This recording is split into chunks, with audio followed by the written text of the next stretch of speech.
Kyle Salterian appears in the virtual reality game Fantasy Defense as the youngest son of the prestigious Salterian Marquis family. He was one of the Salterian family members involved in major early game events, but during an encounter with the main character, Kyle is beaten badly and ends up dying pitifully after just one blow from a minion summoned by a villain. This marked him as an extra character, and that extra is now our protagonist. Pinching his cheek hard, Kyle felt a sharp pain, realizing that this was not a dream. He stared at himself in the mirror and, bewildered, shouted, wondering how he had possessed such a worthless character when he was supposed to be Lee Hyun-woo, the top-ranked player in the world of Fantasy Defense. Fantasy Defense is a fantasy-themed defense game that became a huge global hit in 2030. The game is known for its devilishly high difficulty level, and even after 10 years, no one has managed to clear it. Despite this, its addictive nature and challenging mechanics kept it incredibly popular. Players earn points in global rankings based on how they played and completed quests, with rare quests and items significantly boosting their scores. For 10 real-life years, Lee Hyun-woo had been completely immersed in the game, mastering everything from rare magic circles to legendary crafting combinations. With an overwhelming score, he became a living legend as the top-ranked global player. But now, having possessed an extra character, he was left wondering how he could possibly survive in this world when even the protagonist, equipped with the best talents, couldn't clear the game.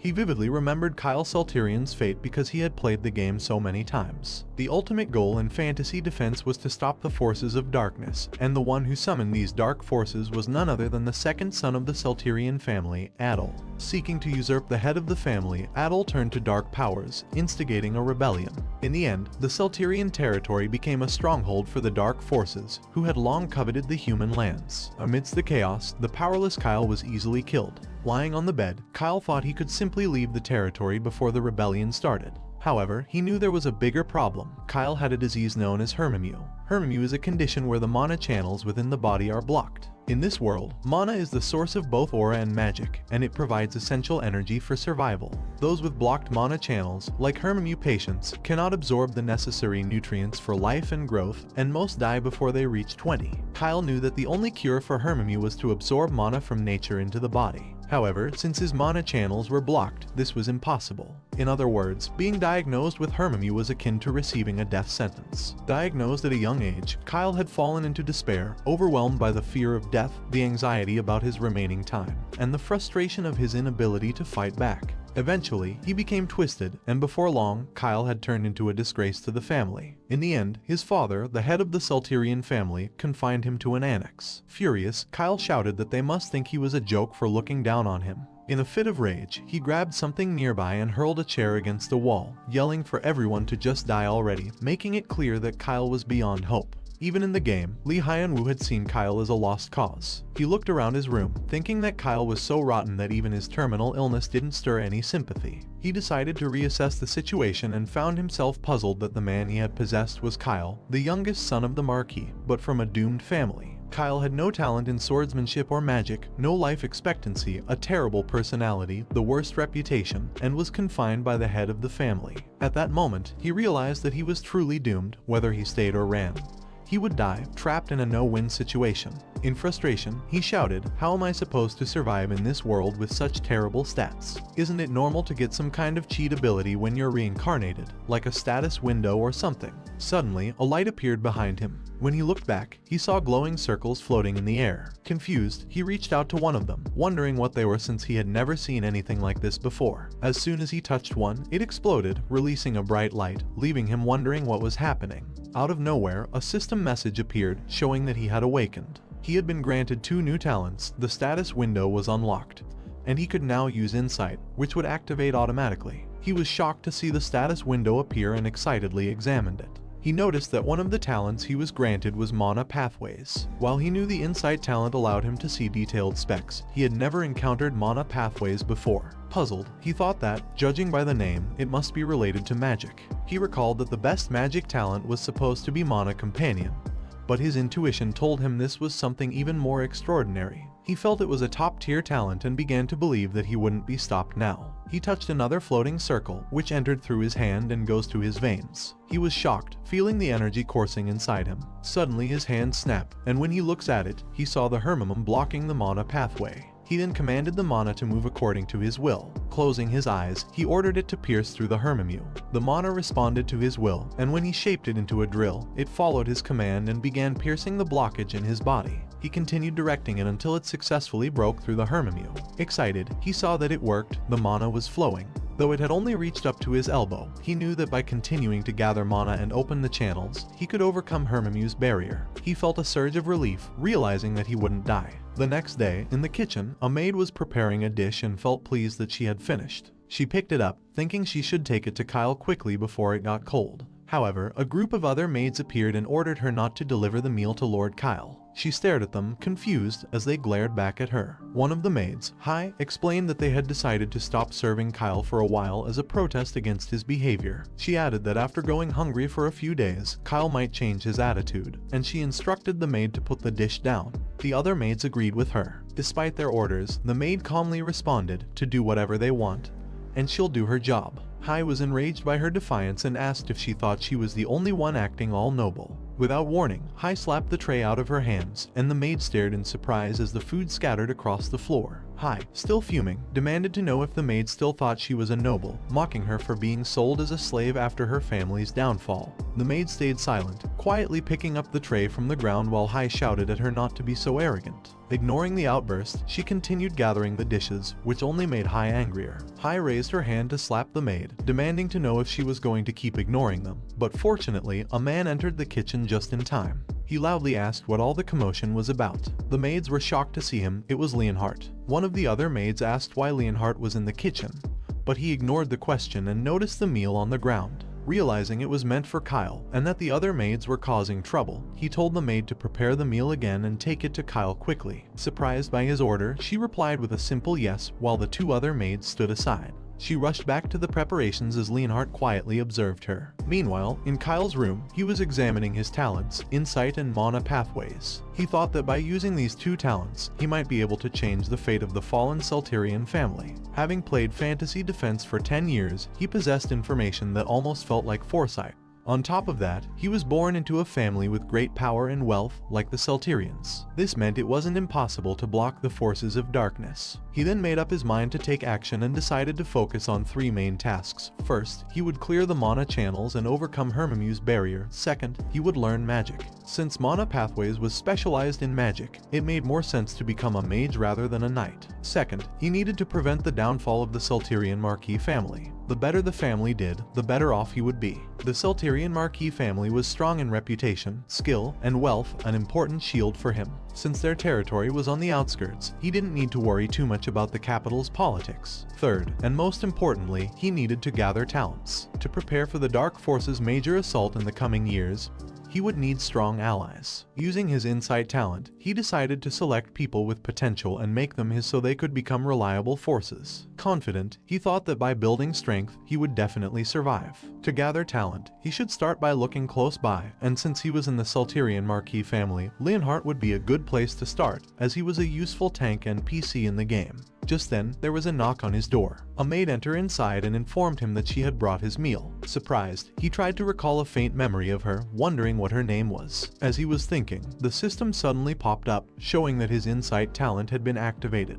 The system informed him that the target was of a low rank, and a status window appeared in front of him. He realized that with insight, he could now see other people's information. He saw that her name was Ursule, 12 years old, with a talent called Eternal Friend of Spirits. Her traits were listed as cool-headed and diligent, and her affection level was 30. He was shocked to see her talent and focused on it. Eternal Friend of Spirits was a top-tier spirit summoning talent. Without realizing it, he had moved quite close to her, and only snapped out of it when she looked at him. She politely told him to enjoy his meal, to which he responded with a simple yes. As she walked away, he wondered how someone with the talent to become a genius spirit summoner was working as a maid in such a place. A year ago, at an auction, the host greeted the audience, promising them something special, an item they wouldn't easily find elsewhere, something they had barely managed to acquire. Kyle was among the audience. The host then presented a girl, introducing her as the third daughter of the fallen Baron Helheim family, Ursule. The audience was surprised, while the host emphasized her well-mannered and smart nature, despite her fallen noble status, and invited them to start bidding.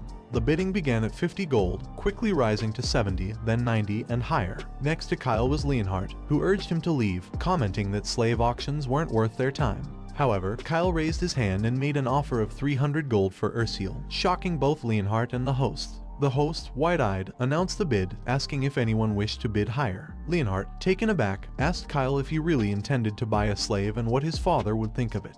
But Kyle, irritated, shouted at Leonhardt to stop nagging him, saying he could spend his money however he wanted and that his father didn't care about what he did. As the host declared Ursiel sold for 300 gold, Kyle rushed to the stage, removing his mask. Leaning closer to her, he told her firmly, "From now on, you belong to me." After leaving the auction, Kyle freed Ursiel from her chains, telling her she was no longer a slave. She could go wherever she wanted now. Ursiel, surprised by his words, hesitated. As Kyle turned to leave, she was confused about where she should go and reminded him that he had just said she belonged to him. This caught Kyle off guard. She rushed forward, grabbing his coat, and declared that she would follow him. Kyle stared at her for a moment, sighed, and told her to do as she pleased. Reflecting on the memory of how Kyle had met Ursiel, he realized it was one of Kyle's memories. He figured out that Ursiel had become a maid in the Marquis family because Kyle had taken her in after rescuing her from being sold as a slave following the downfall of her family. This realization made him see how much Ursiel had endured at such a young age. He also noticed that he had fully merged with Kyle, even feeling the emotions Kyle had toward her, the shared sense of abandonment and powerlessness against fate.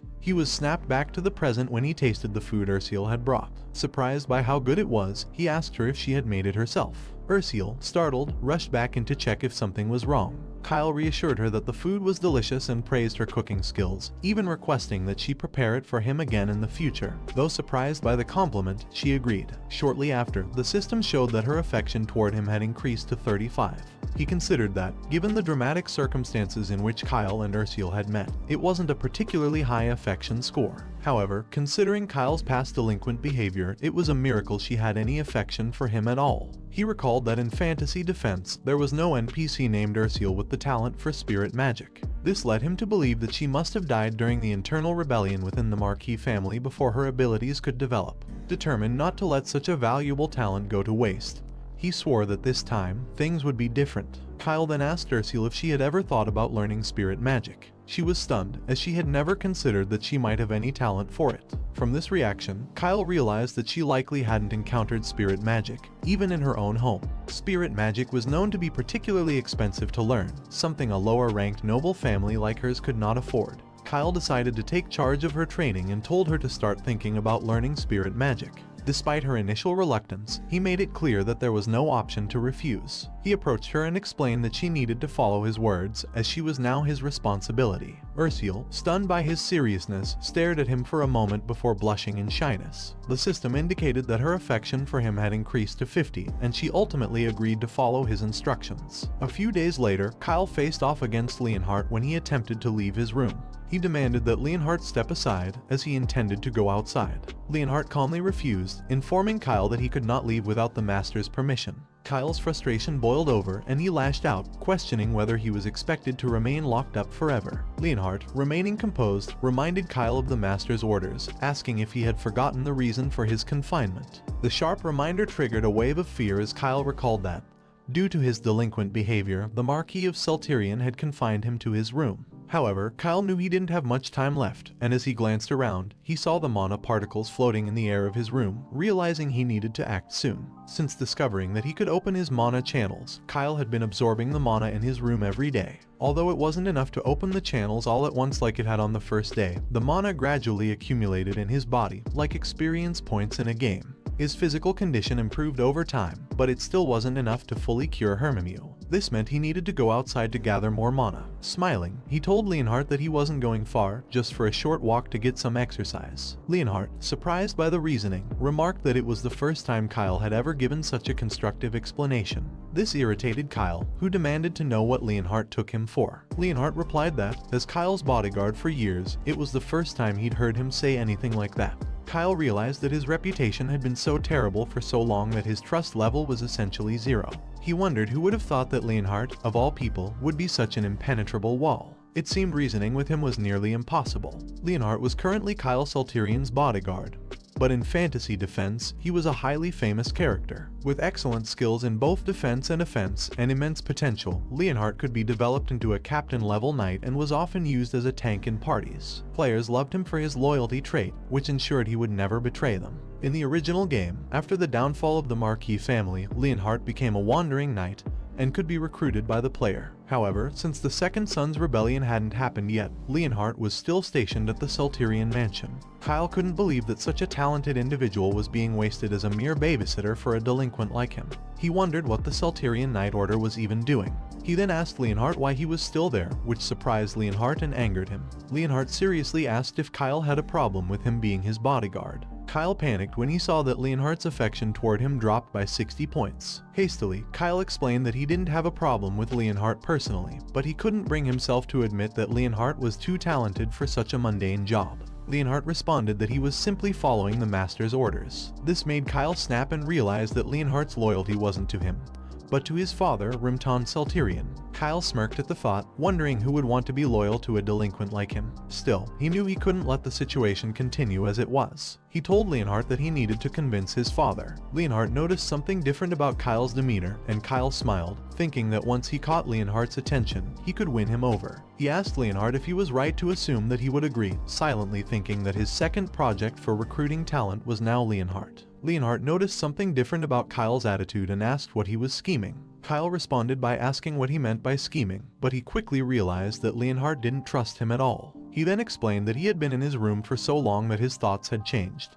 When Leonhardt asked what he meant by that, Kyle smiled and replied that he had decided he wanted to live a long life. Leonhardt was stunned, unable to believe that Kyle, someone who had given up on everything due to his incurable Hermimu disease, now had a desire to live longer. Months earlier, Rimton had confided in Leonhardt, telling him that Kyle likely wouldn't live past the age of 20. Not only did Kyle lack magical talent, but he was also unskilled in swordsmanship. Being the youngest meant he had no chance of inheriting the family title. Despite all this, Rimton insisted that Leonhardt stay by Kyle's side. Rimton had asked if Leonhardt resented him for this decision.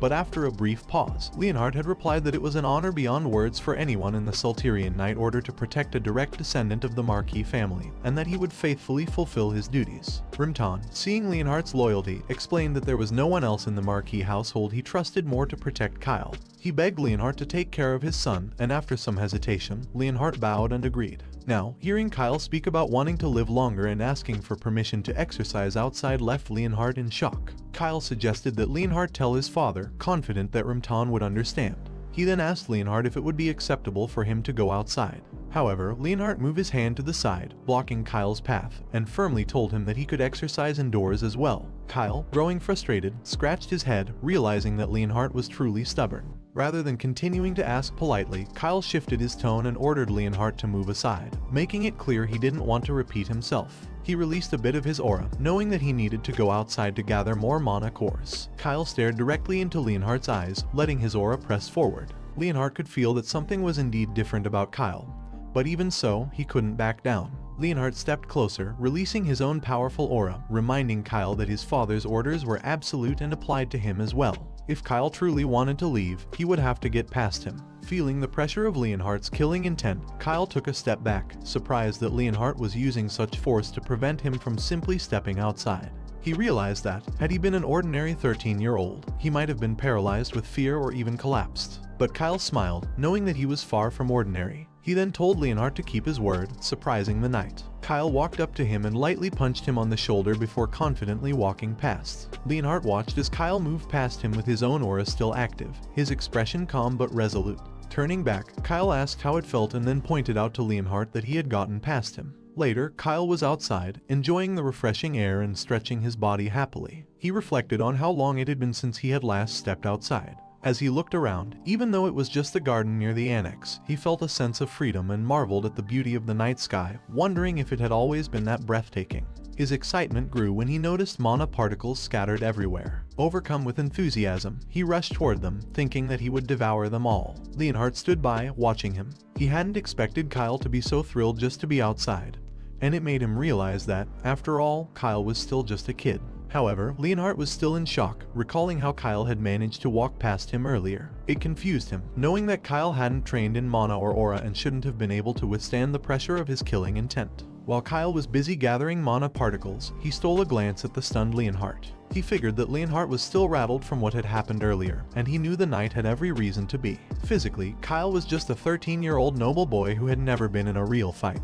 But mentally, he was a veteran who had survived countless virtual wars over 10 years in the virtual reality game Fantasy Defense. The game was famous for its realistic depictions of battle, and Kyle had grown desensitized to life or death moments, horrific sights, piles of corpses, and the feeling of being drenched in blood. So, enduring a little scare tactic like Leonhardt's killing intent was almost second nature to him. After gathering enough mana particles, Kyle thought he would be able to clear more mana channels soon. As he finished, Leonhardt approached him, stating that he would be requesting punishment from Rimton for his actions. Kyle, confused, asked what he meant. Leonhardt explained that, although he had followed Rimton's orders, it was wrong for him to direct killing intent toward the one he served. Therefore, he would seek punishment. Kyle assured him that it wasn't necessary, but if Leonhardt insisted on reporting to his father, he should also mention that Kyle didn't wish for Leonhardt to be punished. True to his word, Leonhardt reported everything to Rimton, who was surprised by Kyle's request. Rimton asked if it was true that Kyle had actually asked for his subordinate not to be punished.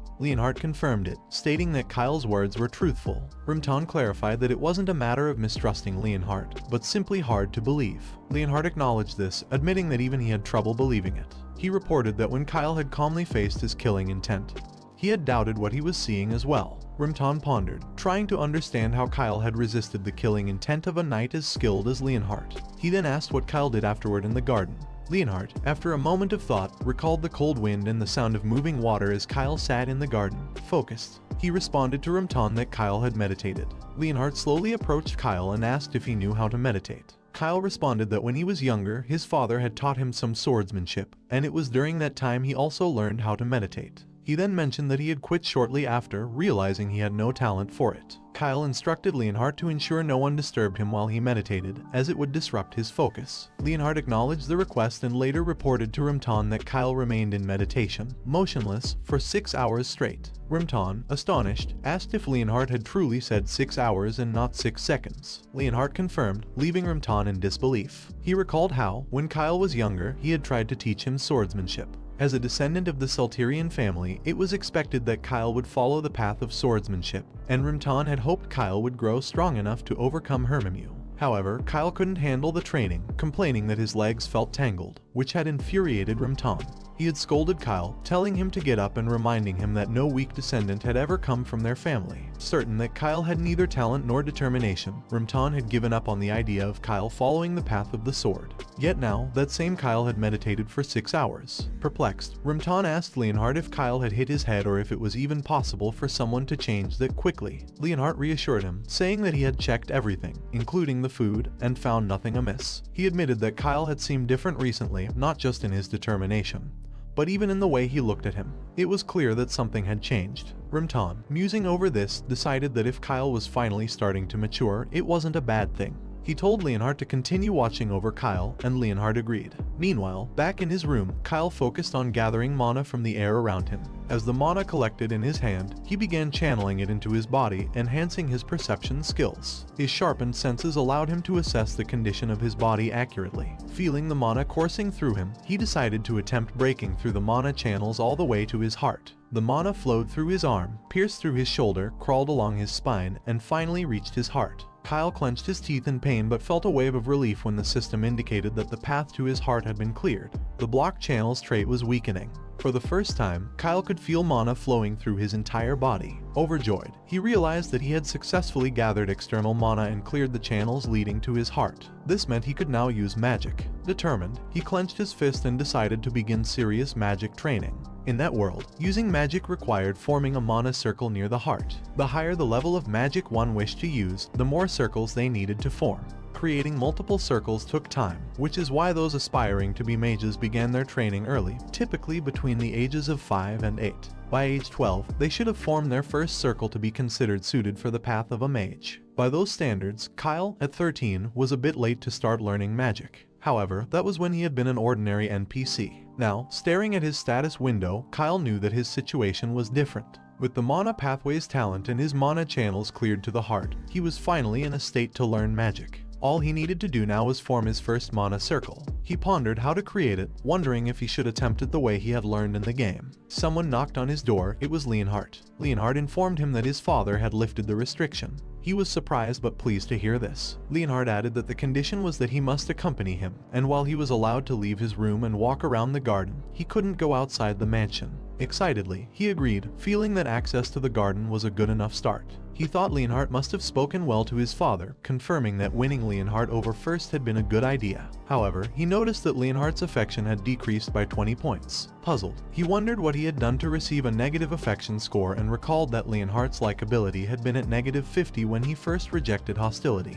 He speculated whether Leonhardt had been moved by watching him meditate all night. Remembering how exhausted he was after meditating for 6 hours, he considered whether Leonhardt was the type to be inspired by sweat and effort, much like in sports. With an idea in mind, he told Leonhardt that it was perfect timing because there was somewhere he needed to go with him. When Leonhardt asked where they were going, he simply replied that he would find out if he followed. They arrived at the library, and the librarian was horrified to see him. He greeted her, but she immediately questioned how he had gotten there and rushed to Leonhardt for an explanation, reminding him that Kyle was forbidden from entering the library. Leonhardt informed her that Rumtan had lifted the restriction, which shocked the librarian even more. Tearfully, she recalled how Kyle had previously thrown books on the floor and torn them to pieces. She had begged him not to destroy the rare books she had obtained after traveling all over the Empire, but he had dismissed her pleas, stating that they were just paper she wouldn't be able to read once she was dead. He had then proceeded to tear them up and throw them away, leaving her in tears. She reminded Leonhardt that after that incident, Kyle had been banned from the library again.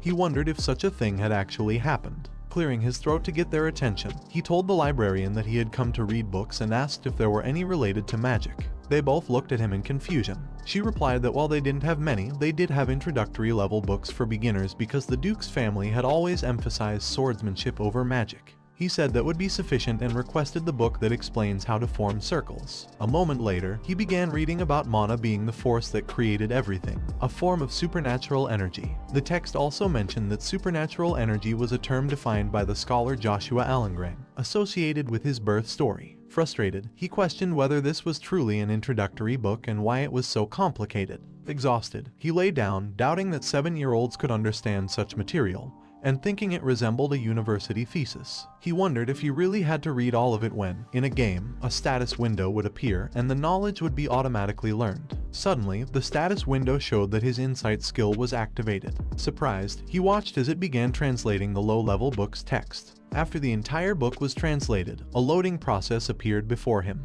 When it reached 100%, the translation of Introductory Book 1 was complete. Amazed, he realized that the insight skill could also function as a translator. After glancing at the books next to him, Kyle decided there was no need to linger in the library any longer. He called out to the librarian, Alice, and instructed her to bring him more introductory books on circle formation, informing her that he would be borrowing all of them. Back in his room, Leonhardt placed the books on the table and reported that this was the last batch, all the books Kyle had requested. Kyle, pleased, complimented Leonhardt on carrying them so efficiently. Excited, Kyle eagerly scanned the books, prompting Leonhardt to ask if he was sure about borrowing so many at once. Confused, Kyle asked Leonhardt what he meant. Leonhardt explained that the librarian, Alice, had been very concerned. She had begged him to ensure the safe return of the borrowed books, as they were rare volumes, irreplaceable even if she sold her entire estate. Kyle reassured him not to worry, confident that he would finish reading them in no time. He jokingly asked if they were worried he might burn them. Leonhardt, remembering how Kyle used to despise reading,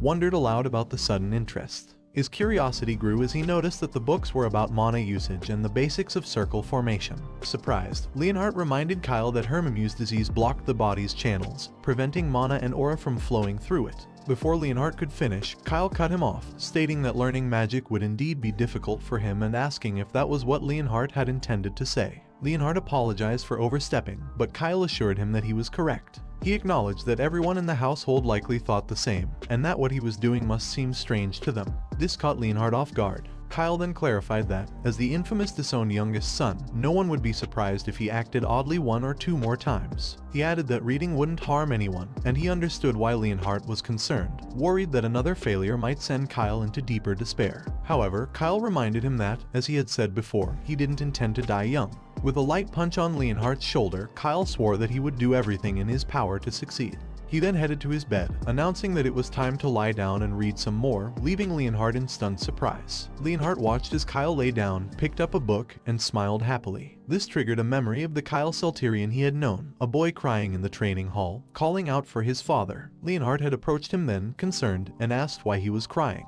Kyle had tearfully replied that his father had told him he didn't need someone like him. Leonhardt had tried to console him, worried about his fragile state. As Leonhardt picked up one of the books, he reflected on how Kyle, once just a tearful child, was now slowly changing. He then glanced at his status window and was shocked to see Kyle's favorability score toward him had increased to 0, no longer the -30 it had been moments ago. Puzzled, Leonhardt wondered what had caused such a jump of 30 points so suddenly. Leonhardt placed the book on his bed and told Kyle that he would be waiting outside if he needed anything.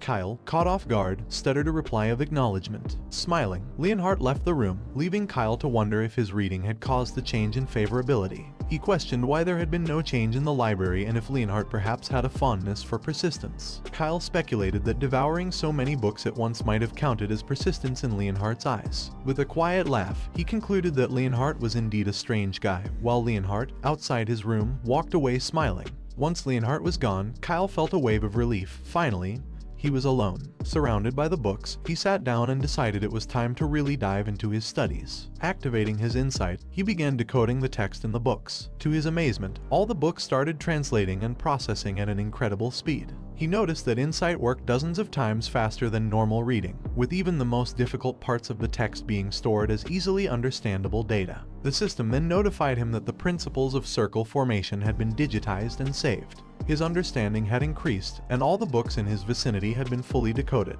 Excited by the speed and ease of the process, Kyle clicked on the principles of circle formation to move to the next step, forming a circle using the decoded data. The system confirmed that he had understood the principles of circle formation and met the minimum requirements to form his first circle. As he stared at the golden circle in front of him, Kyle knew that by directing mana along the golden path, he could form the circle. Pushing the golden path toward his heart, he commanded it to move inside him. The force of the golden path entering his body caused the book's data around him to fly, and the system showed that the mana was following the path within him. He felt a sharp pain in his chest, like his heart was burning. Yet he knew he had to endure, or else the mana would backfire and damage his organs. The magic circle began to form in his heart as he pushed through the pain, constantly telling himself to hold on for just a little longer. When the golden path finally began to disappear, leaving behind a completed magic circle, the pain became nearly unbearable. He shouted internally, urging himself to endure just a little more. Moments later, the golden path vanished, leaving a perfect magic circle inside his heart. The pain faded, and Kyle opened his eyes, wondering if he had succeeded. The system confirmed it. He had successfully formed his first circle, his block channels had weakened, and his mana pathways had intensified. He could now store refined mana within the circle. Overjoyed, Kyle stood up, shouting in triumph that he had done it. However, his celebration was cut short as a wave of dizziness hit him. He noticed the bright light outside his window, realizing that it was already morning. He had pulled an all-nighter. Before losing consciousness, Kyle thought to himself that Leonhardt and Ursule were definitely going to scold him for this, and then he collapsed to the floor. A short while later, Ursule entered the room, bringing his breakfast. She gasped in shock when she saw him lying on the ground, surrounded by books, and rushed to him in worry, shouting to ask why he was on the floor and what was with all the books. In just one night, Kyle had successfully used all the mana he had accumulated to form his first circle. A new chapter in his life as Kyle Salterian, the official mage, had begun. Later that day, Alice was horrified when she saw the mess the books were in as Leonhardt returned them. But Leonhardt tried to comfort her, saying that at least none of the books were damaged. Days later, in the kitchen, Ursule carefully prepared Kyle's meal. As she placed the garnish on top of the meat, her preparations were complete. She smiled, remembering Kyle's reaction to the last meal she brought him, and how he had praised it as incredibly delicious, just as he had expected from her. Grabbing the tray, she turned to deliver the food to Kyle. However, a group of maids blocked her path, asking if the food was meant for Kyle. She confirmed it was. Hai stepped forward, telling Ursule that they would deliver it for her so she could rest. Confused, Ursule asked what she was suddenly talking about. But Hai reminded her that serving Kyle was Sally's responsibility and that Ursule was only a temporary replacement. Sally chimed in, mentioning that Kyle's personality had improved recently, and they were suggesting they return to the original arrangement. Ursule stared at them for a moment before replying that she didn't want to, and if they had complaints about their work or wanted changes, they should take it up with Kyle directly. Furious, Hai shouted at Ursule, ordering her to stop.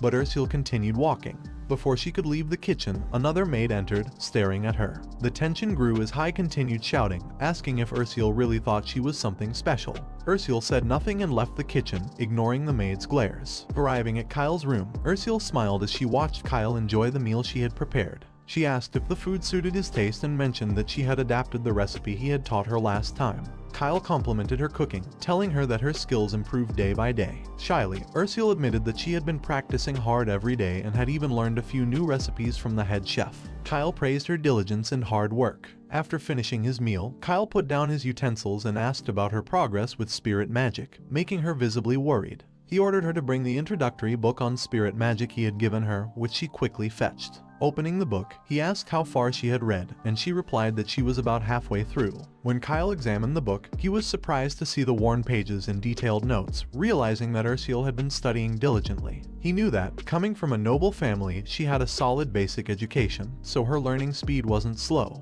He also considered that, given her age, she was quite talented, and it would be ideal to build her skills gradually over time. However, he sighed, telling her that at her current pace, it wouldn't be enough, which left her surprised. Kyle knew they didn't have the luxury of time. In 2 months, the Salterian family would hold the heir succession ceremony, and on that day, the coup led by the second son, Adol, would take place. The Marquis family would fall, and Ursula, caught in the chaos, would lose her life. Kyle understood that she had to become stronger before then.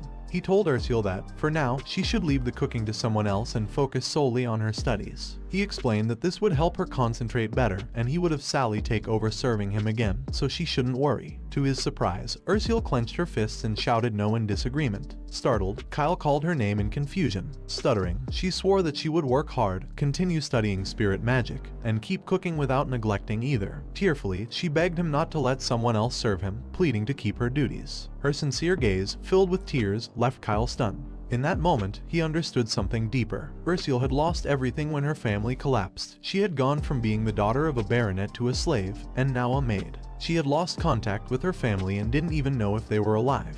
It was only natural that she felt insecure, just as she had started adjusting to life as a maid and finding some stability. He had suddenly pushed her to prioritize studying spirit magic.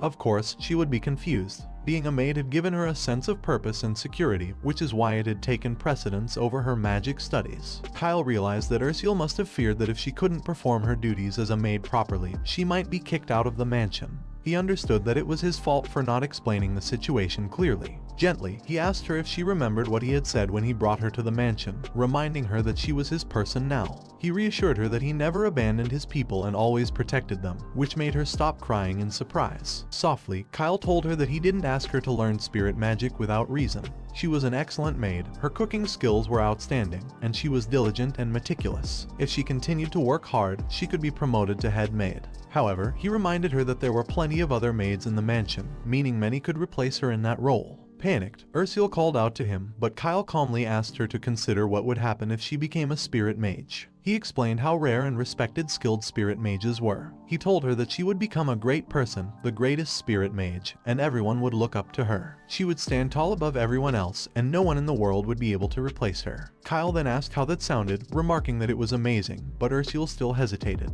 Worried, she asked if she could really do it. Kyle confidently reassured her, telling her that she absolutely could. Handing the book back to her, he told her once again that she could become the greatest spirit mage and that he believed in her. Ursula, happy and encouraged, accepted the book, replying that she would work hard because she trusted him. She hugged the book tightly, and the system notified Kyle that her affection for him had increased by 60. Surprised by her answer, he gladly encouraged her, feeling content with her trust. Afterward, Kyle officially appointed Ursula as his personal maid, entrusting her with most of his personal affairs. To ensure she could study and work in peace, he moved her out of the shared maid quarters and gave her a private room. When he showed her the room, she was amazed. He knew it was not only better for her studies but also for his security. Additionally, this way, she wouldn't have to worry about clashing with the other maids. Ursula expressed how much she loved the room, especially because it was so close to his, which left Kyle stunned for a moment. He asked if that was what she liked most about it, thinking she might be quite the attachment addict, to which she happily replied yes. Kyle then sincerely told her that they should work hard together and survive no matter what. Later, while Ursula was in the library, she noticed someone walking outside. She looked out of the window and saw Kyle walking with Leonhardt. Kyle waved at her, and though she was surprised for a moment, she smiled warmly at him. The system showed that her affection for him had increased by 65. Meanwhile, at the main mansion, a maid approached the second lord, Adel Celterian, asking for a moment of his time to deliver a report. After hearing what she had to say, Adel became interested. He asked if she was saying that Kyle had changed, to which the maid confirmed. She further reported that Kyle had recently been exercising and building his strength, as well as dedicating significant time to studying magic. Kyle's personality had also improved, and he no longer lashed out or hit the servants in anger. Adel, astonished that his foolish younger brother seemed to have matured, remarked that as the second brother, he supposed it was time to pay Kyle a visit. Back at the annex, after waving back to Ursule, Kyle continued walking with Leonhardt. He ordered Leonhardt to take him to a large, open space somewhere out of sight. Curious, Leonhardt asked what he was planning, to which Kyle replied that he wanted to conduct a magic experiment, surprising Leonhardt, who confusedly asked what he meant by magic experiment. A short while later, they arrived at the outermost part of the estate. Leonhardt informed him that the area was secluded, surrounded by dense trees, and not visible from the mansion. Kyle responded that it was perfect and instructed Leonhardt to ensure no one came near. Leonhardt acknowledged the order, leaning against a tree nearby, silently observing. He couldn't help but think that, due to Hermimew's disease, Kyle shouldn't be able to master swordsmanship or magic. A few days of reading magic books shouldn't have changed that. But with the current Kyle, Leonhardt felt it just might be possible. Kyle gathered magic power in his hand and released it in the form of a magic missile. The missile shot toward a tree, piercing straight through it. Both Kyle and Leonhardt were shocked as the tree cracked in half and collapsed with a loud crash. Kyle, stunned by the noise, quickly asked Leonhardt if the sound could have been heard inside the mansion. Leonhardt reassured him, explaining that he had used his aura to suppress the explosion, so the sound of the tree falling wouldn't have been heard either. Kyle sighed in relief and complimented Leonhardt on his quick reflexes. However, Leonhardt, still in shock, asked when Kyle had formed a circle. Kyle replied that it hadn't been long and that he had simply followed the instructions from the book he borrowed from the library, and it worked. Leonhardt, even more surprised, asked if that meant Kyle was now cured. Kyle confidently confirmed that he had overcome Hermimew's disease, releasing his magic in his palm as he spoke. Leonhardt stared at Kyle, recalling his earlier words about not planning to die young and doing everything he could to survive. It all made sense now. Smiling, Leonhardt congratulated him on surpassing his disease. The system then notified Kyle that Leonhardt's favorability toward him had increased by 10, making him realize that Leonhardt was truly a man of perseverance. Leonhardt went on to explain that Magic Missile was typically a first circle spell, usually with the strength of a punch from an adult male.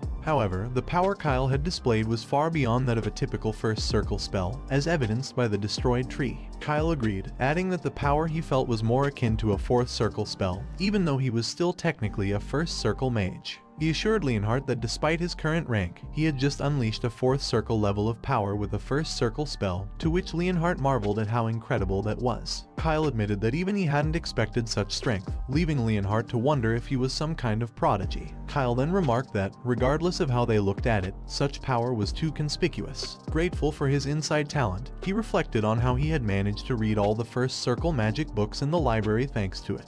Without insight, it would have taken him months just to form a circle. However, one question lingered in his mind: why was the magic usage decoded by insight different from the game? He remembered that according to the magic books, casting magic involved drawing a complex magic circle, followed by intricate calculations and equations before circulating mana to activate the spell, a very old school method. In contrast, in the game, magic casting was much simpler. Players only needed to draw a basic magic symbol with mana, and the spell would activate immediately. It was easier, faster, and more powerful. Kyle decided to try using magic in the more user-friendly way, like in the game. However, the power he unleashed was overwhelming. He knew this was a problem, as it wasn't time to reveal his full strength yet. Kyle asked Leonhardt if he could keep what he had just seen a secret. Leonhardt, taken aback, asked if he meant keeping it from his father as well. Kyle, with a soft smile, replied yes and playfully suggested they keep it between themselves. To his shock, the system immediately showed that Leonhardt's favorability had decreased. Kyle couldn't believe he was losing favor just for that, and he wondered if his cute tone was that off-putting.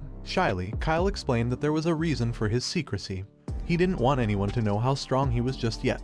Leonhardt, still puzzled, asked why. Kyle revealed that it was because of the upcoming succession ceremony in 2 months. This revelation startled Leonhardt, and Kyle asked if he was aware of the event. The succession ceremony in the Marquis of Celterian family was a traditional competition to determine the heir, not based on age, but on merit. The family judged candidates on personality, swordsmanship, wisdom, knowledge, public support, and the opinions of loyal followers. The goal was to select the most promising heir who could lead the family to greater prosperity. Currently, 2 individuals were fiercely competing for the position of heir: the eldest son, Abel Saltirian, and the second son, Adolf Saltirian.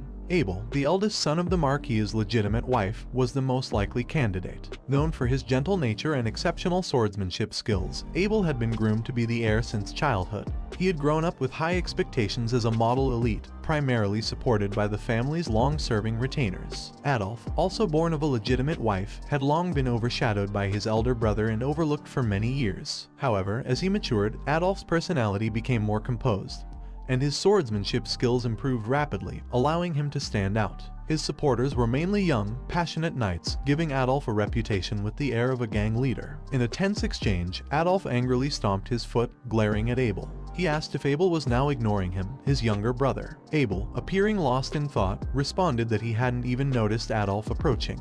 Adolf didn't buy the explanation, pointing out that Abel had manifested aura at the age of 5. How could he not sense someone nearby? Abel brushed it off, calling it a childhood fluke and saying it wasn't something worth bragging about, and that Adolf should stop bringing it up before people laughed at him.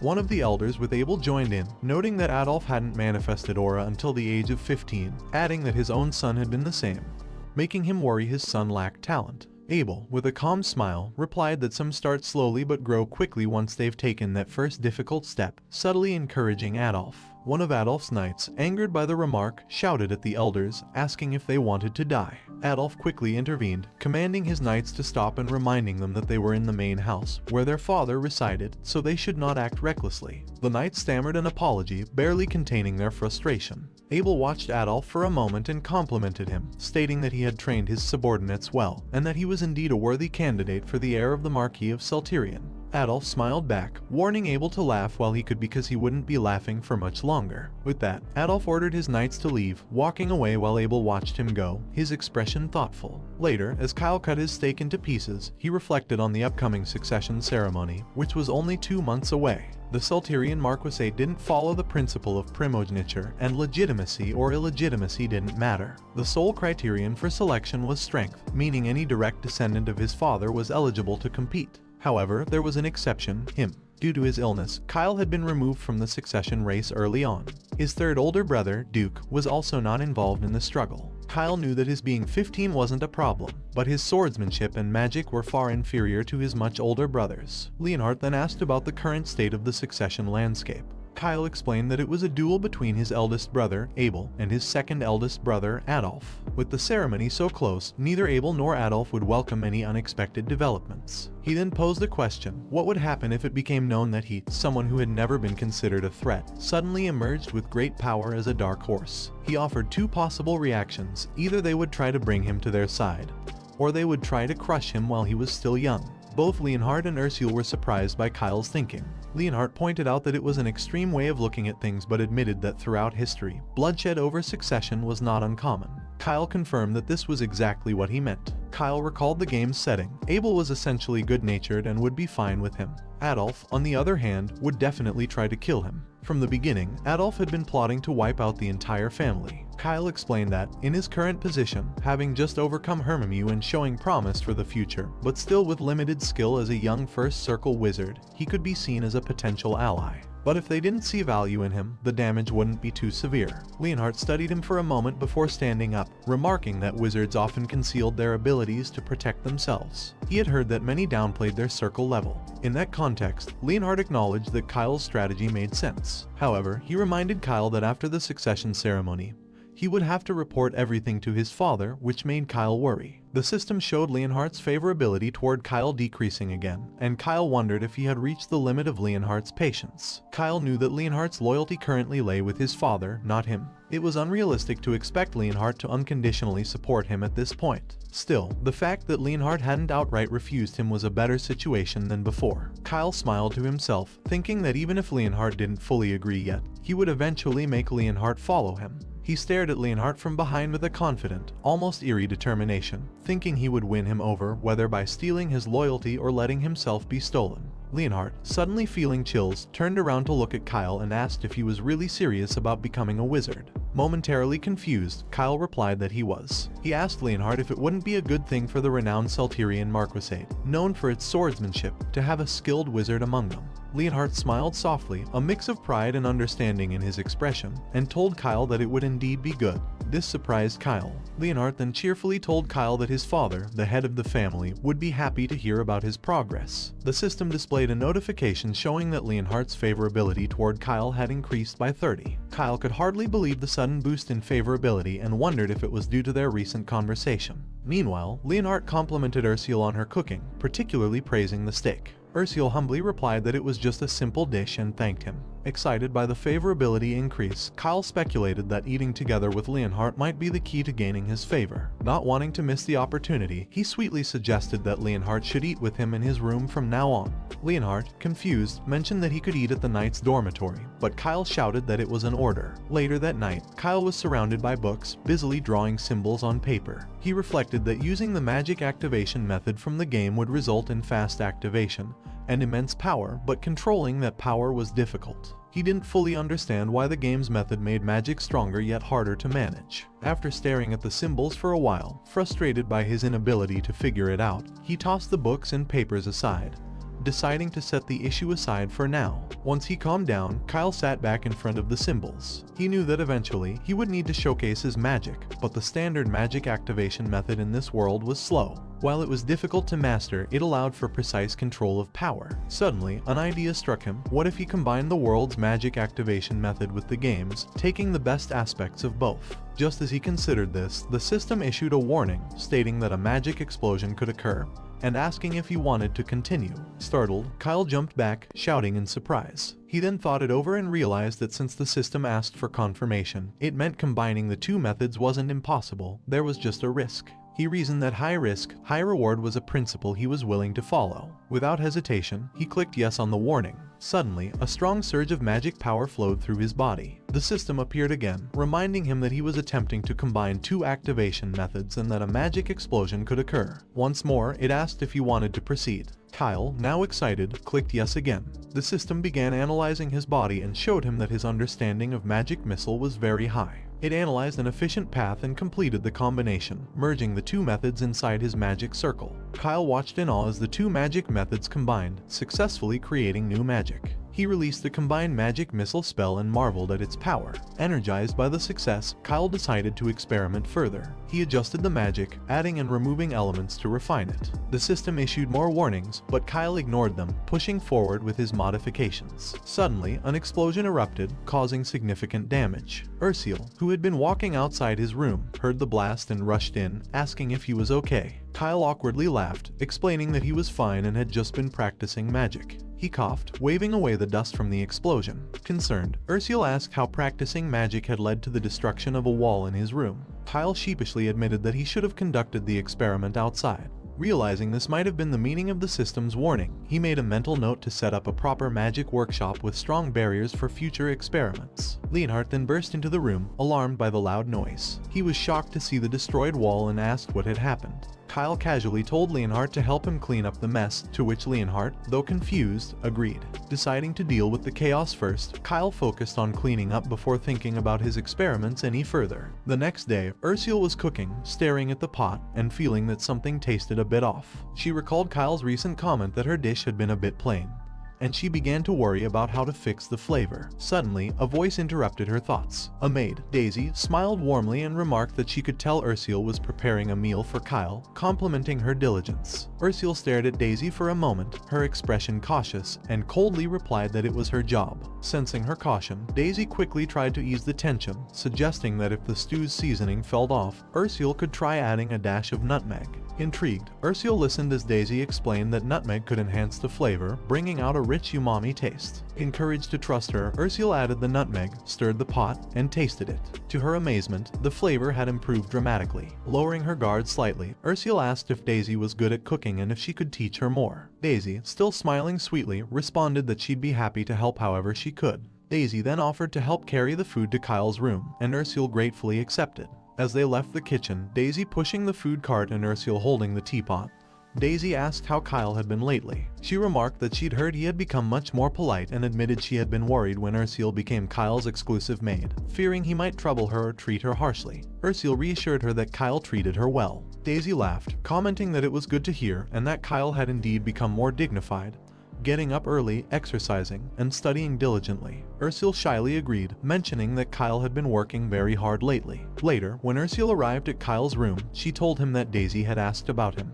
Curious, Kyle asked if that was true, to which Ursule confirmed it, reporting that Daisy had inquired about what he had been up to and who he had been meeting. Kyle asked what she had told Daisy, and Ursule replied that she simply said she didn't know, as she didn't think she should reveal anything about him. She then asked if she had responded correctly. Kyle praised her for handling the situation well but advised her that in the future, it would be okay to answer moderately, as he wouldn't be able to hide the fact that he had overcome Hermimew and was learning magic forever. Ursule nodded, assuring him she'd keep that in mind. Kyle then thought to himself, surprised that things were already moving so quickly. He had expected someone to act first, but he couldn't believe how quickly the situation was escalating, especially with Adolf, who seemed to be rushing things. Later that night, in the main mansion, Rimton angrily asked Leonhardt if it was true that Kyle had overcome Hermimew. Leonhardt confirmed it, reporting that Kyle was now studying magic on his own. Although Leonhardt knew Kyle had already achieved the first circle and possessed power beyond that, he decided to withhold some details for now, honoring his promise to Kyle.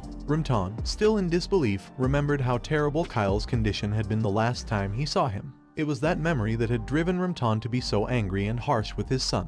Kyle, filled with rage, shouted at his father, asking if he had chosen to be born with such a body. He angrily added that Rimton should have just killed him at birth, glaring at him with pure fury. This enraged Rimton, who called Kyle a wretched fool. He then angrily declared that he would pretend Kyle didn't exist and ordered him to stay locked in his room, warning him not to cause any trouble. Kyle clenched his teeth in frustration and shouted in pain, overwhelmed by his anger and helplessness. Rimton vividly recalled that moment. Now, turning to Leonhardt, he asked how old Kyle was, to which Leonhardt replied that Kyle had recently turned 13. Rimton then reflected that overcoming Hermimew typically required exceptional talent in magic or swordsmanship, and such talent usually manifested around the age of 5 or 6. For someone like Kyle, Rimton asked if there had ever been cases of overcoming Hermimew at the late age of 13. Leonhardt admitted that he wasn't certain but confirmed that Kyle had indeed overcome Hermimew and that he had personally seen Kyle using first circle magic. Rimton was left speechless by the revelation, wondering if it was truly a miracle. After a pause, he asked Leonhardt if he thought he should meet Kyle. Leonhardt, sensing his hesitation, responded by asking if Rimton wanted to meet his son. Rimton stuttered, unsure, explaining that Kyle probably still resented him. Leonhardt, surprised, noted that Kyle had actually said he wanted to speak with Rimton personally. The following morning, Leonhardt approached Kyle, offering to convey anything Kyle wanted to say to his father. Kyle, however, disagreed, insisting that he needed to meet Rimton in person to talk. As he jumped off the fence he had been sitting on, Leonhardt reminded him that he was still under house arrest and couldn't leave the annex without his father's permission. Kyle acknowledged this, explaining that was precisely why he had brought it up. He then ordered Leonhardt to inform his father that he really wanted to see him. Leonhardt, caught off guard by the intensity of the request, hesitated. Seeing no response, Kyle resorted to a softer tone, almost begging Leonhardt to deliver the message. Leonhardt, visibly uncomfortable with Kyle's tone, reluctantly agreed, noting to himself that Kyle didn't seem to harbor any resentment toward his father. When Leonhardt later delivered the message to Rimton, the Marquis was excited, eagerly asking what Kyle had said about him. Leonhardt cleared his throat and replied that Kyle actually wanted to meet with him in person. Rimton Celterion, the head of the esteemed Celterion Marquisate, a renowned swordsmanship family that had protected the frontier from monsters for generations, stood before the portrait of his own father. One of only 5 sword masters on the continent in Kyle Celterion's father, Rimton commanded respect. As Kyle faced the portrait, he noticed his hands trembling, and the realization hit him, Kyle's body still remembered the fear and resentment toward his father. Before Li Haiyan-Wu possessed Kyle's body, there had been a painful history between Kyle and Rimton. In one memory, Rimton had pointed a training sword at Kyle, shouting at him, demanding why he wasn't already holding his sword. Rimton angrily asks if he's really the son of the renowned Celterion family. Kyle, weakened by his illness, had cried, shaking as he tried to explain that it was too hard for him. Furious, Rimton had shouted that he couldn't believe such weakness existed in a Celterion child. He told Kyle he was utterly useless to the family. Kyle had been crushed, asking himself if he was truly useless, if he really couldn't use sword aura, and if he was destined to die from his illness. Desperate, Kyle had begged his father not to abandon him. The painful memory resurfaced as Kyle stared at the portrait, but he exhaled deeply, calming himself. He knew the memory belonged to the original owner of the body, but now it was also his memory. Since his soul and Kyle's had merged, the emotional weight of Kyle's fear and pain was fully conveyed to him. However, the current Kyle was no longer the same coward he used to be, because now he was also Lee Hyun-woo. He was an adult with the strength of mind to confront this. He swore to himself that he would prove Kyle Saltirian's worth. Moments later, Kyle faced Rimton and smiled brightly. Rimton, meeting his gaze, asked if he had something to say. Kyle, respectfully addressing him as Marquis, replied that he did. Rimton was caught off guard by the formality. Kyle had always called him father, and this sudden shift left him unsure of Kyle's intentions. Rimton reminded him that he had been ordered not to leave his room without permission, though he had been granted use of the library due to his quiet studying. However, if Kyle caused any more trouble, Rimton warned, the punishment would go beyond house arrest. Rimton asked if Kyle understood the severity of his words. Kyle felt his body trembling again, the fear and distrust toward Rimton still lingering. It was no surprise, given the trouble the previous Kyle had caused. Moreover, Rimton's status as one of the 5 sword masters on the continent was undeniable. When Kyle activated his insight ability, it couldn't access any information about Rimton, instead displaying a message indicating that Rimton was a formidable opponent. Kyle had wanted to gauge Rimton's favorability using insight, but it seemed that would be impossible for now. He realized there was no other option but to resolve this situation through negotiation. Kyle respectfully replied that he understood and explained that this was precisely why he had requested a meeting through Leonhardt. Rimton, taken aback, recalled how Kyle used to lose his temper and argue back at the slightest provocation. Now, Kyle's calm demeanor and respectful tone surprised him. "It seems you've matured," Rimton remarked. Kyle agreed and admitted that he had caused a lot of trouble and headaches for his father in the past. He then did something Rimton never expected. He respectfully apologized for his past behavior, taking full responsibility and promising that he would change from now on. Rimton was so stunned by what he was hearing that he stood up from his chair. He could hardly believe that Kyle, who had always blamed others and thrown tantrums, was now apologizing. Rimton snapped to attention when Kyle mentioned that he had one more thing to say. He wanted to propose a deal. Rimton, narrowing his eyes, asked what Kyle meant by a deal. Kyle responded that, as Rimton must have heard from Leonhardt, he had overcome Hermimew. Rimton acknowledged this but admitted it was hard to believe that such a miraculous thing could really happen. Kyle agreed and, without hesitation, released magic power from his hand, shocking his father. Addressing him formally as Marquis, Kyle told Rimton that he was now a first circle mage. To further prove his point, he released more magic, spreading the aura around them. Rimton, initially skeptical even after hearing Leonhardt's report, now had no choice but to admit the truth. He could sense the flow of mana from Kyle and acknowledged what he was witnessing. Kyle continued, explaining that he would only continue to grow stronger. He noted that it was well known that mages who overcome Hermimew have exceptional potential, and it hadn't taken him long to reach the first circle on his own. He then asked Rimton if it wouldn't be beneficial for their family to produce a skilled mage from its direct line, even though the Saltirian Marquisate was renowned for swordsmanship. Kyle proposed that if the family supported him in becoming a great mage, he would use his abilities for the benefit of the Saltirian family. He promised to become a powerful asset, helping the family rise above all others in the country by boasting both swordsmanship and magic. He then asked Rimton what he thought of the idea, pointing out that the deal would benefit both the family and himself, making him a worthy investment. Kyle knew that life was all about give and take. The fastest way to gain someone's favor was to show them what he could offer. He was also well aware that Rimton valued the family's gains and honor above all else. Simply appealing to family bonds would not be enough to persuade his father. Rimton was known for making cold-hearted decisions in the name of the family, even if they seemed harsh. In the past, Kyle had felt bitter about his father's nature and had deliberately caused trouble, hoping to gain his attention. However, such tricks never worked on Rimton, they always backfired. But now, Kyle understood that if their interests aligned, they could still cooperate, even if their relationship remained strained. This was how adults handled things. Rimton stood in silence, surprised, as he stared at Kyle. He wondered if this was truly the same Kyle he once knew. The boy who had once caused so much trouble had grown into someone who could make rational, calculated proposals, no longer the child he had been. Rimton couldn't believe that Kyle had accurately identified what the other party needed and negotiated successfully, ultimately getting what he wanted. Rimton knew that the ability to wield power and authority wisely was a virtue noble children must learn. This made it even harder for him to believe that the boy who used to throw tantrums could now speak with such confidence. Rimton, who had once considered Kyle a failure of the family and neglected him, realized how much Kyle had grown without him noticing.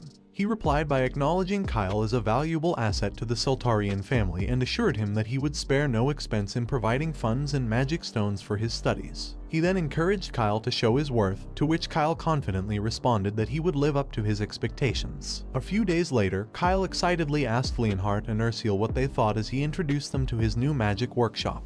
He explained that he had reinforced the interior with a barrier magic artifact and equipped it with tools for potion making and artifact crafting, ensuring there were no more holes in the walls. Leonhardt, while looking around, replied that it was amazing and must have cost a lot. He then asked where Kyle got the money, as it didn't seem like his allowance could cover such expenses. Kyle proudly responded that it was all his father's money and boasted that his charming demeanor had made his father gladly provide the funds. Leonhardt, feeling disgusted, wondered aloud if Kyle's charm really worked on his father, while Kyle called Ursula to come closer. When Ursula approached, she asked if there was something he needed her to do, but Kyle replied that wasn't the case. He opened a door inside the workshop and explained that it was hard to use spirit magic freely in the main room, which was why he had created a separate space. He also mentioned that the room was equipped with soundproofing and anti-vibration facilities so she could practice her spirit arts without worry. Additionally, he had gathered related books and spirit stones for her to use as much as she liked. Ursula, touched by his thoughtfulness, shyly and worriedly asked if she could really use the room, reminding him that it was right next to his workshop. Kyle reassured her, telling her to feel free to use it as much as she wanted. He reminded her, as he had said before, that he wanted her to become his right hand, not just a maid who served him, but a spirit user who was irreplaceable. Ursula was so moved that she was momentarily stunned, before bursting into tears, which surprised Kyle. She then swore to work hard, learn everything she could, and become someone who could truly help him. The system showed that Ursula's favorability toward Kyle increased by 70. He smiled at her and told her it was good, not noticing the glowing crystals on the table. Suddenly, a magic circle appeared on the floor near Ursula's feet, emitting a bright, intense light that caught their attention and left them in shock. Kyle asked why the spirit circle was reacting all of a sudden and questioned Ursula if she had used spirit arts, but she replied that she hadn't done anything. He was stunned, knowing the glow signaled a summoning. Mana quickly gathered above them, changing color and forming into something. Within a minute, a spirit was summoned and emitted a happy sound, rushing toward Ursula. Kyle was shocked, thinking that since the spirit immediately approached her, it must have been Ursula who summoned it. Ursula, confused, asked if it was indeed a spirit, but Kyle was lost in thought, marveling that Ursula truly possessed the talent to be an eternal friend of spirits. He then praised her, telling her that she could already summon a spirit, to which Ursula, still flustered, stammered that she hadn't done anything. He explained to her that the techniques of a spirit user are a bit different from magic spells or incantations. He mentioned that spirit users naturally feel the energy of spirits with their soul, and suggested that perhaps, when her emotions heightened, the spirit stone in the workshop responded, leading to the summoning of the spirit. She then looked at the spirit lovingly embracing her, and he informed her that the spirit stone, which had been full just a moment ago, was now completely used up. Panicking, she asked him what she should do and whether she had used it all up. He reassured her, telling her that it was no big deal and that the stone was placed there for her to use. He gazed at her, surprised that she had summoned a spirit so quickly, and wondered what kind of spirit it was. His insight ability showed him that it was a high-level being, but it couldn't identify the spirit, making him realize that, despite its small size, it was of such a high level that even insight didn't work. He then asked Ursula if she knew what kind of spirit it was. She replied that she would ask the spirit itself and began communicating with it.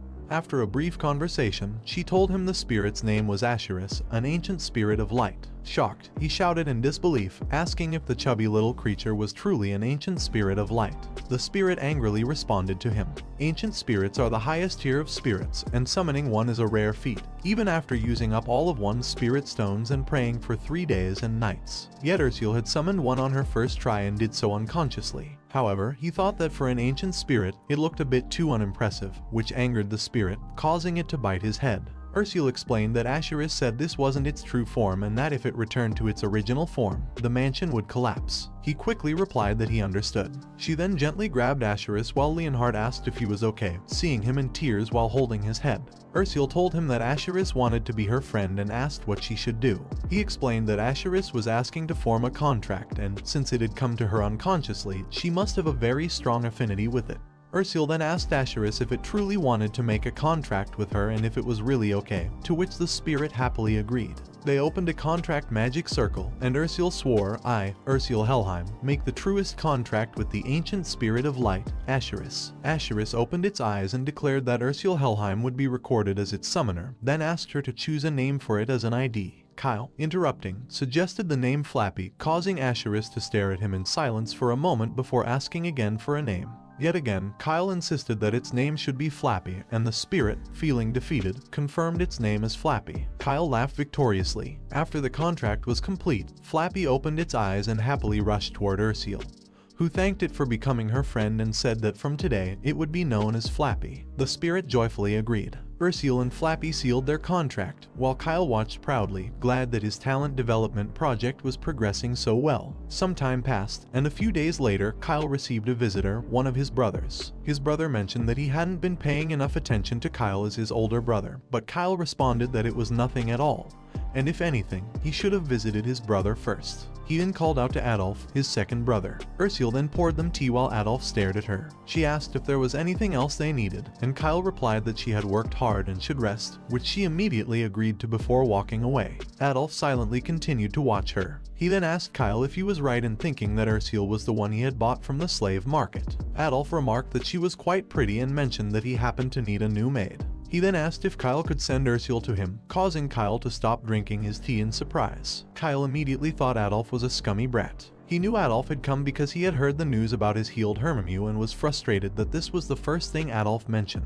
Feigning shyness, Kyle replied no and suggested that perhaps Adolf could choose someone other than Ursiel. To avoid suspicion, Kyle decided to act as though he had a crush on her, blushing and acting shy. Adolf, surprised by Kyle's reaction, burst into laughter and told him he was just joking, that he wasn't such a scoundrel that he would take away a girl Kyle liked. Kyle, still playing along, shyly told Adolf not to tease him like that because it had startled him, to which Adolf laughingly agreed. Adolf thought that for now, he would have to give up on the idea, as he couldn't afford to antagonize Kyle yet. He recalled hearing rumors that the prodigal son had reformed, but seeing Kyle interested in women at such a young age made Adolf think Kyle was still a lost cause, which was better for his own plans. It would make it easier to corrupt Kyle and lead him into darkness. Adolf then told Kyle that if he had known his younger brother was so amusing, he would have befriended him much earlier. Adolf also noted that Kyle's body seemed to have recovered quite well, to which Kyle agreed, saying that his daily life was no longer hindered by major problems, though his Hermimew wasn't completely healed yet but was gradually improving. Curious, Adolf asked what Kyle meant by not fully healed, to which Kyle explained that it was a long-term illness, so it was difficult to heal it all at once, but it was steadily getting better. Kyle then told Adolf to watch him, surprising Adolf as Kyle began releasing magic. Kyle proudly revealed that it was a magic spell he had created, and that it was about 1.5 times stronger than ordinary spells. He asked Adolf what he thought of it, and Adolf, smiling thoughtfully, replied that it was impressive that Kyle could create magic as well. Kyle happily thanked him. Adolf, however, quietly assessed the situation. Although Kyle's illness wasn't cured, his rapid growth and the fact that he was only at the student level of the first circle wouldn't threaten the succession. Adolf also remembered Daisy reporting that Kyle's attitude had changed dramatically, almost as if he were a different person, and that his magical abilities were improving. Adolf figured Daisy's report must have been exaggerated, but he thought it wise to stay cautious nonetheless. Still, he smiled creepily, confident that Kyle was just a 13-year-old boy and not worth worrying about too much. Adolf reasoned that it would be more beneficial to manipulate Kyle for his own purposes, and when Kyle became useless, he would simply discard him. Adolf then directly asked Kyle if he had thought about joining his side. Kyle feigned surprise, asking Adolf if that's what he truly meant, to which Adolf seriously nodded. Kyle remained silent for a moment before smiling, knowing he had just gained an advantage over Adolf. After a bit more conversation, Adolf said goodbye, telling Kyle that he would get permission from their father. Kyle politely agreed, thanking Adolf for entrusting the matter to him. Adolf stepped out of Kyle's room and saw Leonhardt waiting. Leonhardt respectfully bowed to Adolf and wished him a safe journey. Adolf was irritated at the sight of Leonhardt, knowing that he was a tough nut to crack. Despite all efforts to coax Leonhardt, he had yet to switch sides. Still, Adolf thought it was better for Leonhardt to remain neutral than to join Abel's side. He concluded that it was preferable for Leonhardt to rot under the command of a snot-nosed kid. Adolf sneered and told Leonhardt that he looked terrible, adding that he couldn't believe the darling of the knights was now guarding a mere child. With that, Adolf walked away, his guard following, leaving Leonhardt staring silently after him. Leonhardt then turned to Kyle's door and peeked inside. Kyle invited him in, informing him that the discussion with his brother Adolf had concluded and that Adolf had asked him to join the subjugation team. He explained that he would likely be acting alongside Viscount Jerome, one of Adolf's close aides from the 5th Legion, and that the mission would be his first test of loyalty to Adolf.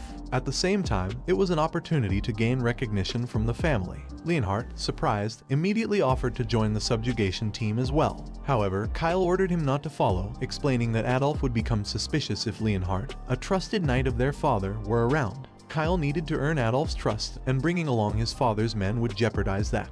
Leonhardt disagreed, reminding Kyle that the mission could be dangerous and might even be a trap. Kyle acknowledged the danger but explained that Adolf was likely testing his combat usefulness and would probably expose him to peril on purpose. Releasing a surge of magic power, Kyle reassured Leonhardt that he could protect himself now and urged him not to worry. He added that he wouldn't be showing his full abilities during the mission. Changing the subject, Kyle asked Leonhardt if he had ever heard of the Yoruj function. Days later, in the southern part of Trastan territory, there was a forest with a monster colony that the Sultarian Marquisate regularly cleared using subjugation teams. Kyle arrived at the location, staff in hand, when a man dismounted his horse and introduced himself as Viscount Jerome. Jerome mentioned that he had heard about Kyle from Adolf and that they would be working together on this subjugation team. Kyle, smiling, responded that this would be his first real combat experience and asked Jerome to take care of him. Jerome reassured Kyle that he would protect him, but Kyle couldn't help but wonder what Jerome meant by that, as the system showed Jerome's favorability toward him had dropped by -40 points. Puzzled, Kyle decided to avoid Jerome for the time being. He excused himself to prepare on the side, and Jerome agreed, telling him to reach out if he needed anything. As Kyle walked away, Jerome stared at him, thinking that since Kyle was just a first circle mage, he probably didn't know much and needed to be watched to ensure he didn't die. Frustrated, Jerome reflected on how even during this subjugation, Adolf had given him such a difficult task. He wondered what a bedridden kid with a deadly illness could do and was annoyed that he now had the responsibility of ensuring Kyle's safety. He thought it would be a relief if Kyle simply didn't hinder the battle. A short while later, as the subjugation began, Kyle released a lightning spell that electrocuted a group of goblins. The knights were astonished as a single bolt wiped out the entire group. Jerome excitedly praised Kyle, who continued to wipe out more monsters using his powerful lightning and fire magic. With each display of power, the knights and Jerome's favorability toward Kyle increased. Jerome then congratulated Kyle for being amazing, declaring that this was the easiest subjugation battle ever. The system showed that Jerome's favorability had increased by 50 points, leaving Kyle surprised, as he had never encountered such an easy target. He was amazed that Jerome's favorability had jumped by a total of 90 points in one go. Jerome, now enthusiastic, told Kyle that Adolf would be pleased to hear about his performance, and the other knights agreed. As they continued to praise him, Kyle touched his pocket, deep in thought, wondering if now was the right time to proceed with his next plan. Night had fallen, and the group gathered around the bonfire, resting after the battle. The knights cheered and congratulated Kyle on his victory, but he shyly told them that he had done nothing to deserve such praise. Jerome, however, assured him that his magical skills were truly impressive, and the other knights agreed. They admitted they had held misconceptions about him. Because he was young and had always stayed in the manor, they thought he would struggle with both combat and camping. Yet, not only had he bravely joined the battle, but he hadn't complained about the harsh camping conditions or the food. They praised him for being surprisingly mature for his age. Kyle smiled and responded humbly, saying that his brother Adolf must have lived like this every time he went on a monster subjugation. Thinking about that, Kyle couldn't allow himself to be a spoiled brat. His words left the knights amazed and touched. Jerome then remarked that he didn't know Kyle admired Adolf so deeply, but reassured him that he would make sure to tell Adolf how much Kyle admired him and how greatly he had excelled in battle. The system notified Kyle that Jerome's favorability had increased by 60 points, with the other knights also agreeing and increasing their favorability as well. Kyle couldn't help but think that they were easy to win over. A short while later, the bonfire was extinguished, and the knights had fallen into a deep sleep inside their tents. Kyle emerged from his tent and informed the guarding knight that he was just going to take a walk. He then ordered the knight to get some rest, to which the knight sleepily agreed, telling Kyle not to wander too far. As Kyle walked away, he noticed the guard yawning, realizing that no one suspected anything because they still saw him as just a child. He knew the knights, encouraged by their victory, had collapsed from exhaustion, and only a few sentries remained on duty. However, they weren't overly concerned, focusing more on goblins and less on larger threats. Kyle smirked, wondering aloud what they would do if they encountered ogres. He laughed to himself, recalling how in the game, he used ogres for experience farming.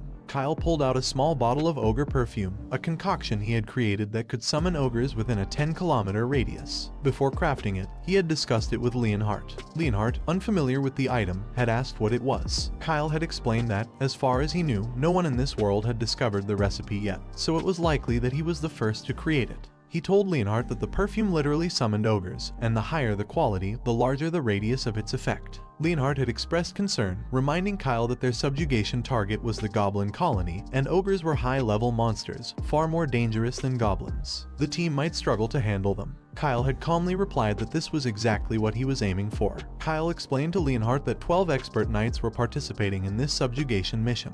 While goblins were manageable, ogres were a completely different story. He pointed out that although the 5th Legion was called a knight order, they were nothing more than a ragtag group of mediocre soldiers loyal to Adolf. Kyle knew that the Legion was made up of street criminals whom Adolf had brainwashed using dark powers. The intense brainwashing had turned them into fanatics, allowing Adolf to expand his influence easily and demonstrate his ability to lead even the most hopeless individuals. These soldiers, now mindlessly obedient, would be used strategically by Adolf when the time for the succession ceremony came. Kyle reflected on how dangerous the brainwashed high-level knights were, and that they would be a serious problem if Adolf made a move during the ceremony. His plan was to weaken the 5th Legion as much as possible before the succession, starting with the 12 expert knights who had joined this mission. He knew they would fight bravely to the death against the ogres, and in the end, only he would survive the deadly battle. Back in the present, Kyle opened the bottle of ogre perfume, and its scent wafted through the air, awakening a nearby ogre that immediately began searching for the source of the smell. Kyle smirked, thinking to himself that he would return to the manor with the accomplishment of defeating the ogre. The enraged ogre reached the camp and let out a deafening roar, launching a brutal attack that startled the sleeping knights. They woke in terror and fled, but the high knights rushed to face the threat, shouting to their comrades not to retreat, as it was just an ogre. However, to their horror, the ogre easily grabbed one of the knights and crushed him to death. The sight of an expert knight being killed so effortlessly shocked everyone, leaving them paralyzed with fear. The other knights began to doubt how they, as intermediates, could possibly stand a chance. The knights retreated in fear, but Kyle appeared and shouted for them to come to their senses. He demanded to know if this was how the honorable Seltarian knights behaved in the face of danger. The knights were stunned to see him, and Kyle continued, yelling that if they retreated, the ogre would break through into the territory. Meanwhile, the ogre continued its rampage, killing any knight who dared approach. Kyle shouted again, telling the knights that they must stop the ogre here, no matter what.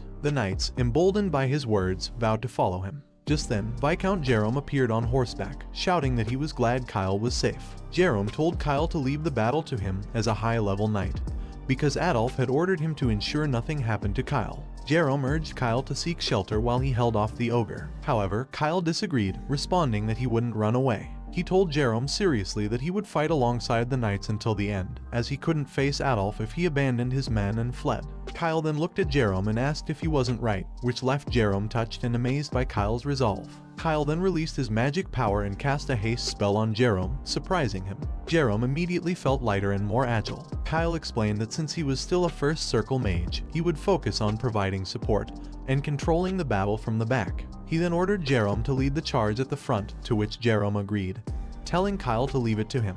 Jerome drew his sword, astonished by Kyle's bravery in staying to fight rather than retreating. Jerome thought to himself that Kyle was an indispensable asset to Adolf and resolved to report to Adolf that Kyle could be trusted without hesitation. Jerome unleashed his powerful knight aura, the force of which cracked the ground beneath his feet. He roared at the ogre, challenging it to bring the fight to him, and charged forward, identifying the beast as a twin-headed ogre. The other knights, shocked at Jerome's bravery, watched in awe. Seeing both Jerome and Kyle refusing to retreat, the knights realized they couldn't show cowardice, and they decided to follow Jerome's lead, rushing forward to join the attack on the twin-headed ogre. Kyle shouted at them to give it their all as they charged alongside Jerome. Kyle smiled as he watched the scene unfold, satisfied with how the knights responded to his rallying cry. He thought to himself that the ogre perfume had performed exceptionally well, summoning a variant that was 2 to 3 times more dangerous than a typical ogre. He quietly walked away from the front lines, whispering for the knights to keep fighting, knowing that this was where many of them would meet their end. The ogre continued its rampage, killing more and more high-ranking knights. Jerome, furious, charged at the ogre, shouting that he was its match. The ogre turned upon hearing Jerome's voice, and Jerome slashed it from behind. While Jerome was occupied with the battle, one of the remaining high-ranking knights froze in fear, staring at the bodies of his fallen comrades. He realized that only a few of them were left and shouted in panic, asking if they were really going to make it out alive. He cried out that the ogre was far too strong for them. Kyle noticed the man and smiled to himself, thinking, "It better be, otherwise there's no point." He silently vowed to wipe out every last one of those high-ranking knights tainted by darkness, knowing that this imposing ogre would serve that very mission. Jerome paused for a moment to catch his breath. Out of the 12 high-ranking knights who had started the battle, only 3, including himself, remained. He wondered if they could actually win and whether it was time to use his last resort. Jerome recalled Adolf telling him that he had gained the power of darkness and that he should feel its strength coursing through him. However, Adolf had warned him that unleashing the full extent of that power would prevent him from returning to his original form, turning him into a rampaging monster devoid of humanity. Adolf had made it clear that Jerome must never carelessly release that power. Jerome thought that if he unleashed it, he could defeat the twin-headed ogre, but at the cost of losing himself. Still, he wondered if that wasn't better than dying. Suddenly, a bolt of strong thunder magic struck the ogre, electrocuting it and snapping Jerome back to reality. Jerome remembered Kyle, who then shouted to him that he would provide magical protection, urging Jerome to push forward. Jerome stammered out a reply, relieved that Kyle, their wizard, was on their side. He thought it was still too early to use his last resort. As Kyle cast a spell, he activated his mental cleansing skill, boosting the morale of the knights. Jerome felt a surge of energy and clarity, as did the other knights. Feeling reinvigorated, Jerome confidently shouted that they were the 5th Legion under Adolf's command, and that they should show their true strength. With renewed resolve, Jerome and the knights launched another attack on the ogre. One of the knights managed to strike the ogre's head with his sword, and the others continued slashing at it. Meanwhile, Kyle observed the battle from a distance, counting the remaining high-ranking knights. Joshua, one of the high-ranking knights, was killed when the ogre hurled him into the air. Another knight was captured and squeezed to death before being slammed into a wall. Kyle smiled as he realized that only Jerome, the last of the high-ranking knights, remained. His priority had been to eliminate the 12 knights empowered by Adolf, and with most of them gone, only Viscount Jerome was left. Jerome, determined to avenge his comrades, shouted that their sacrifice wouldn't be in vain. He called out to Kyle, asking for one last spell to help him finish off the mutant ogre. Kyle, knowing the moment had come, smiled and cast another spell. Using his ensnare skill, he summoned a swarm of invisible hands that tightly restrained Jerome, trapping him in place. Jerome, shocked, struggled to move and demanded to know what was happening. Kyle calmly told him to keep his eyes forward, as the ogre was already upon him. Jerome panicked as he saw the ogre approaching, but before he could react, the ogre raised its massive hand and decapitated him in one swift motion.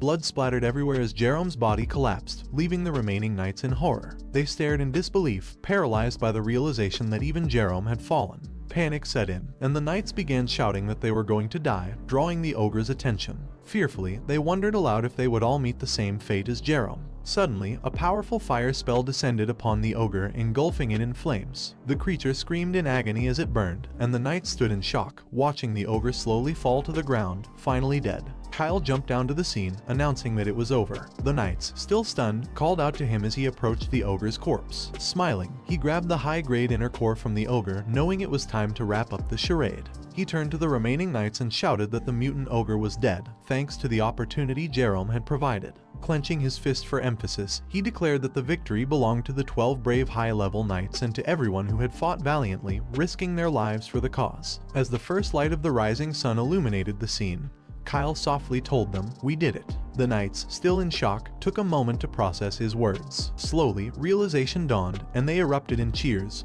celebrating their survival and praising Kyle. He smiled to himself, knowing his plan had succeeded perfectly. Bro is master manipulator. The subjugation was deemed a success. They had eliminated the mutant twin-headed ogre and wiped out the goblin den, which had been their original objective. However, the victory came at a significant cost, with many high-level knights lost. As they neared the mansion, someone shouted his name. It was Adolf, rushing towards him. Adolf demanded to know if it was true that Jerome was dead. Kyle bowed his head and replied, yes, explaining that Jerome had fallen in a fierce battle with the mutant ogre. Adolf rushed to the covered body and pulled back the white cloth to see for himself. Upon seeing Jerome's headless corpse, Adolf was visibly shocked. Adolf wondered if Jerome hadn't had the chance to use his dark powers in the battle. He knew that losing Jerome, along with the other high-level knights, was a severe blow. The loss of these key figures created a power vacuum, But Adolf also knew that there was nothing to be done and thought that somehow they would need to manipulate this ogre-related incident to their advantage. Feigning sadness, Adolf told Kyle he was relieved he had returned safely. Then, Adolf stepped closer and acknowledged that defeating the mutant ogre was Kyle's achievement. He patted Kyle on the head and promised to inform their father, ensuring Kyle would be properly honored. Kyle smiled and thanked Adolf, but Adolf didn't smile back.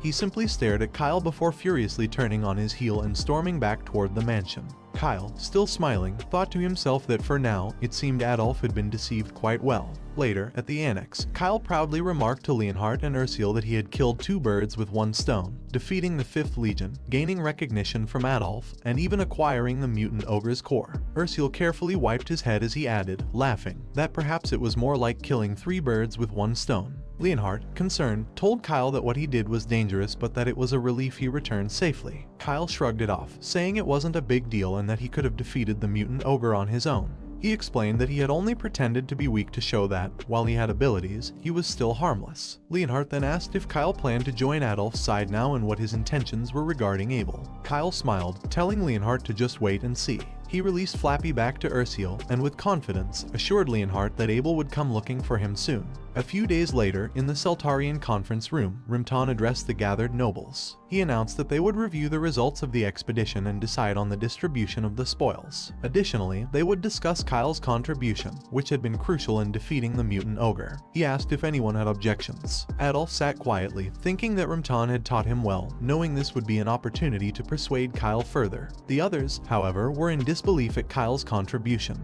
Then, someone spoke up, surprising Adolf. It was Baron Hemington. Hemington questioned whether it wasn't somewhat exaggerated to say that Kyle had played such a significant role in the expedition.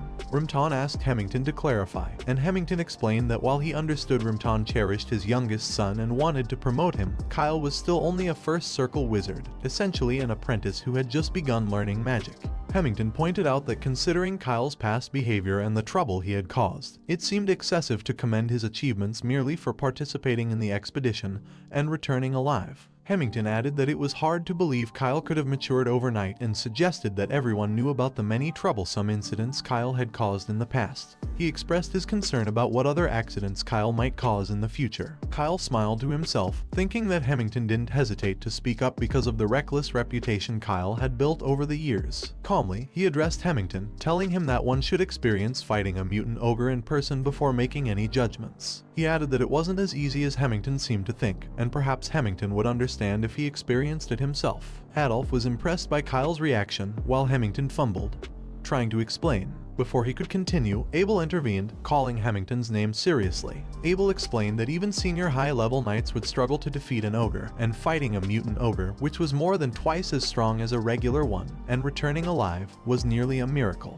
Kyle was surprised that Abel had stepped in to defend him. Hemington, flustered, retorted that the knights had risked their lives to protect Kyle, and that all 12 high-level knights except Kyle had died. However, Abel calmly responded that the decisive blow that killed the mutant ogre had been delivered by Kyle's magic, as confirmed by the testimonies of the surviving knights. He acknowledged that while Kyle had wandered a lot in his childhood, he had performed admirably on the expedition and was now focused on studying magic diligently. Abel urged Hemington to set aside any biases and recognize Kyle's achievements. Hemington attempted to argue further, but Adolf cut him off, shouting that it was enough. Adolf then asked if Hemington thought he had the right to criticize Kyle, the direct heir of the Marquis family, based on irrelevant past issues. Adolf also accused Hemington of overstepping his bounds. Hemington, clearly shaken, replied that he would never dare, now confused as to why even Adolf was stepping in to support Kyle. Kyle began to realize that everyone seemed eager to praise him. Adolf cleared his throat and told Rimton that he agreed with Kyle's achievements and that Kyle should be properly evaluated, especially since the 5th Legion, which Adolf led, had testified that Kyle fought bravely. Rimton then addressed everyone, stating that if both Abel and Adolf agreed on Kyle's contributions, there were no further objections. He declared that Kyle's probation would be officially lifted, granting him free access to the main residence and permission to go out. Kyle smiled happily at the news. However, Rimton continued, announcing that the spoils of the mutant ogre would be distributed according to contributions, and that Kyle would not receive any spoils, which took Kyle by surprise. Rimton dismissed everyone, leaving Kyle confused,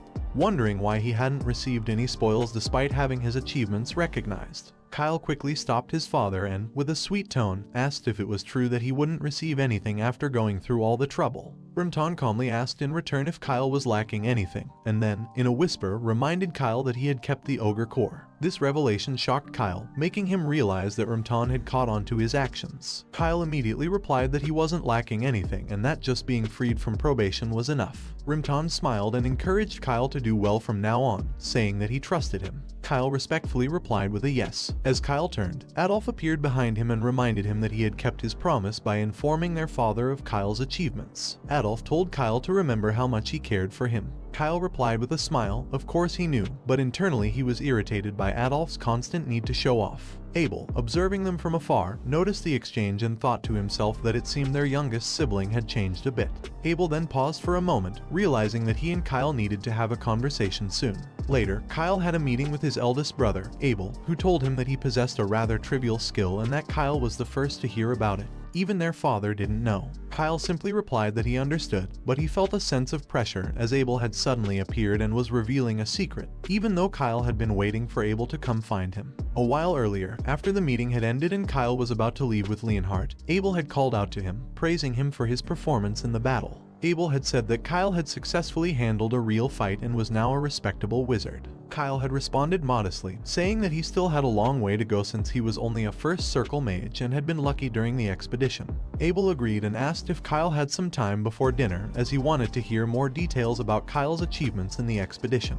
Kyle had smiled and agreed, telling Abel to feel free to approach him anytime. Now, here they were, and Kyle suspected that Abel had an ulterior motive for asking about his achievements. However, to suddenly reveal a secret that even their father didn't know was a surprise. Kyle knew Abel meant no harm but couldn't guess his exact purpose. He also recognized that Abel's goal was likely to recruit him. To overcome the rebellion event in the Seltarian Marquisate created by Adolf, Abel needed to strengthen his position while weakening Adolf's. Kyle understood this was key to surviving in the fantasy defense game world with the support of the Seltarian family, but he knew he had to choose his words carefully. Kyle then asked Abel if it wouldn't be better for him not to know a secret that even their father didn't. Abel, surprised, asked if Kyle didn't want to hear it. Kyle clarified that it wasn't that he didn't want to, but he was afraid of what Abel might expect from him after sharing such a big secret. Abel stared at him for a moment before smiling, realizing what Kyle had implied. Abel asked if Kyle thought he was going to ask something in return for revealing the secret.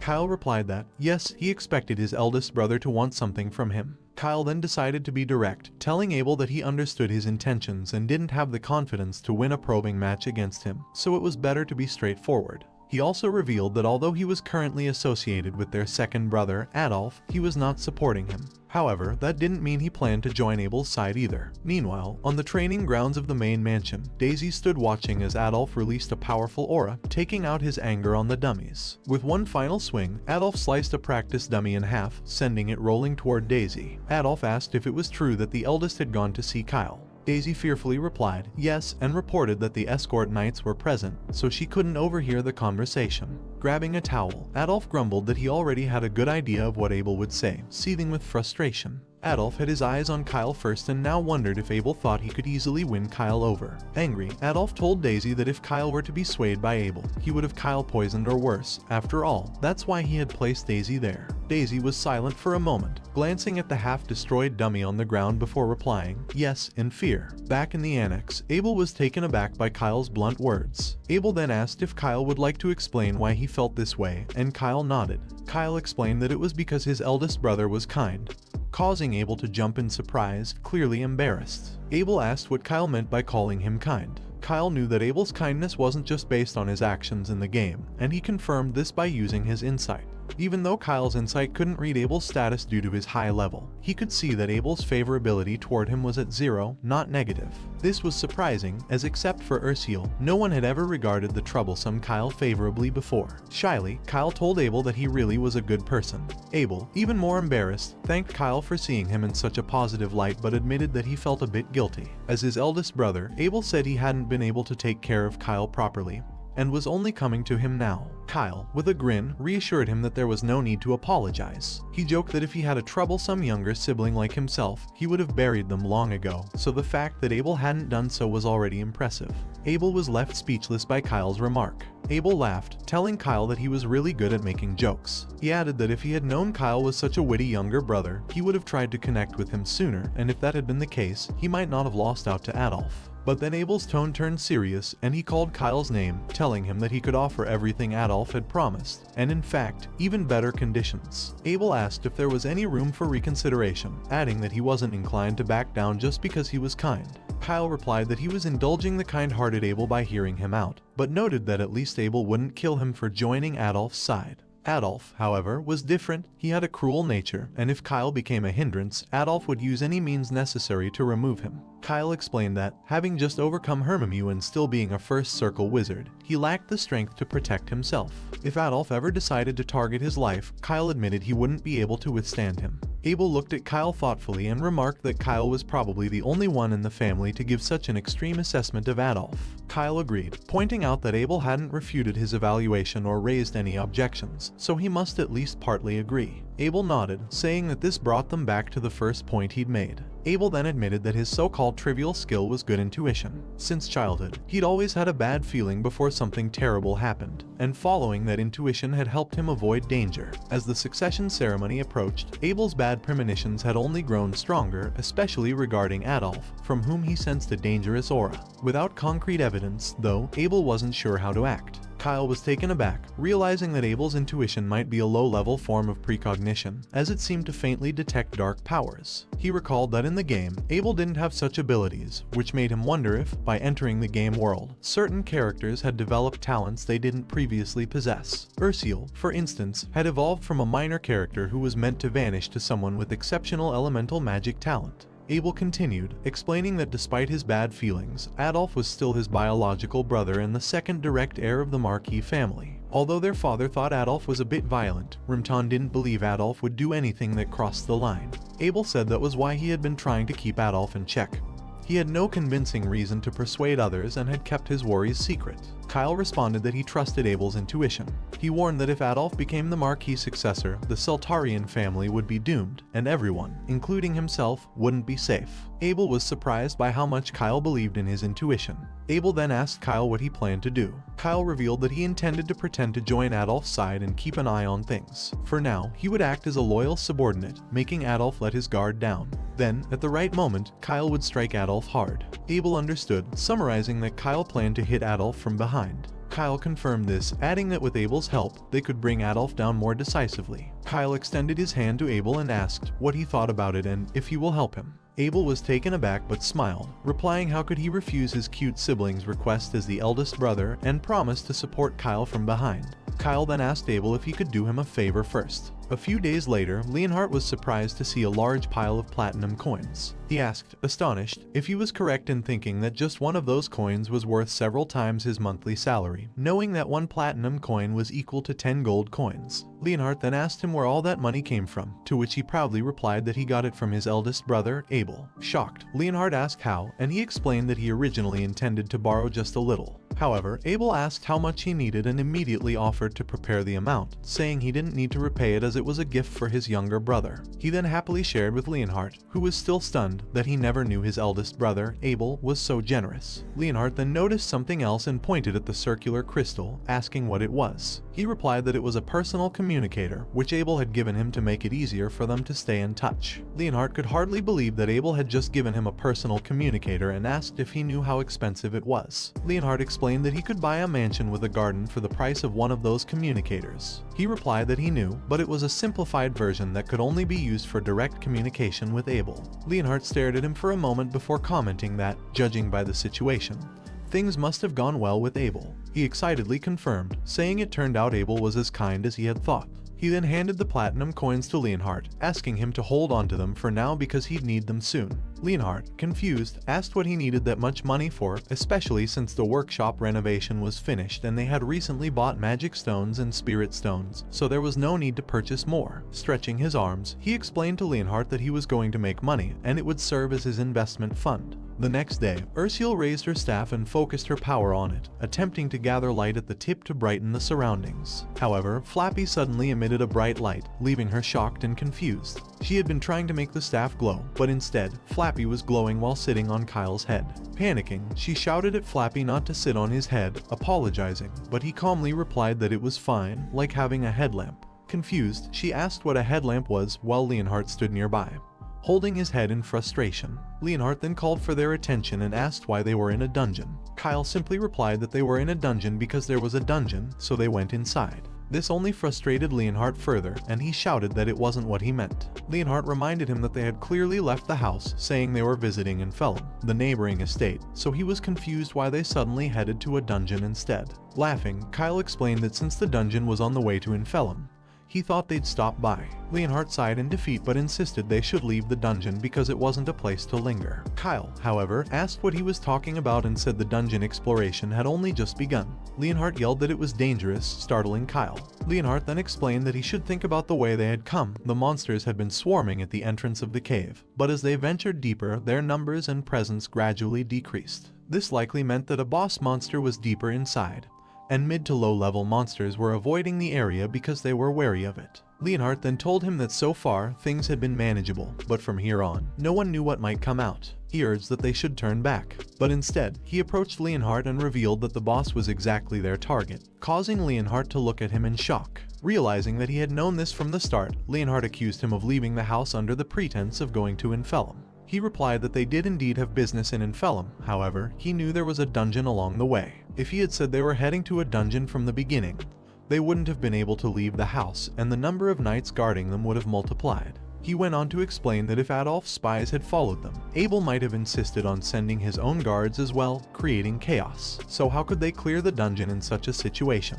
He also pointed out that if a fight broke out among their guards, he'd be caught in the middle, and there was the issue of Ursula. Her spirit magic training had to be kept secret. He had only told his father about it, and it wasn't yet time to tell his brothers. Therefore, he couldn't let people see Flappy out in the open. With a sly grin, he then added that the biggest problem with having too many people was that he wouldn't be able to take all the loot for himself, already calculating the money he'd gain. Leonhardt responded that with just the three of them, it was reckless. He might be an expert level knight, but Ursula had only just begun learning spirit magic. Even though he had recently reached the second circle, it would still be dangerous. He then called out to Leonhardt seriously, telling him not to mistake him for being powerless just because he acted weak at home. He reminded Leonhardt that he had witnessed the power of his magic firsthand, especially after overcoming Hermimew, and that his magic was drastically different from regular spells. Leonhardt tried to reason with him, but he confidently replied that their team was strong enough. They had a tank, a healer, and a damage dealer, which meant they had everything they needed, so there was no need to worry. He then told Leonhardt that his master was strong enough and would only grow stronger from here, so he should watch closely and make a choice. He asked Leonhardt who he would pledge his loyalty to, him or his father, and declared that a knight with two masters wasn't necessary. He wanted a knight who was loyal to him alone. This left Leonhardt stunned, his hand tightening around his sword. Leonhardt couldn't answer, but he knew that currently, Leonhardt was following Rimton's orders to guard him. In other words, no matter how faithfully Leonhardt stayed by his side, his true master wasn't him, but his father, Rimton. He thought to himself that to truly win over such a rigid and loyal knight, merely demonstrating his abilities wouldn't be enough. Forcing Leonhardt's loyalty would only backfire. However, the fact that Leonhardt was hesitating now was enough for him. When Leonhardt truly acknowledged him, he would finally gain an impenetrable shield that belonged to him alone. A moment later, they finally reached the place where the master of the dungeon resided, the boss room, the Minotaur's secret sanctuary. There, they saw a massive Minotaur holding a huge hammer, deep in sleep. Ursula commented on its size, but he remained silent, remembering that in fantasy defense, this dungeon was popular among beginners for farming. It lacked traps, the path was short, there were few monsters, and most importantly, the rewards were generous compared to the difficulty. He then asked excitedly why he would share such treasures with others, exclaiming that it wasn't going to happen. This was the reason they had come with only 3 people. Meanwhile, Leonhardt, standing beside him, expressed concern, reminding him that the Minotaur was said to be 3 times stronger than an ogre. Fortunately, it still seemed to be asleep. He explained to Leonhardt that the Minotaur didn't use magic, but its brute strength was incredible. If they tried to block its massive hammer swings without using sword energy, their bones would be crushed. He assured Leonhardt that he would take the front line, drawing the Minotaur's aggro and blocking its hammer attacks. He would also cast a shield to boost his defense, and with both his sword energy and shield, He should be able to withstand its heavy blows. However, there was one attack to watch out for when the enraged Minotaur charged like a bull and launched into a whirlwind attack. He warned Leonhardt to dodge it at all costs. No matter how strong the shield, it wouldn't hold against that.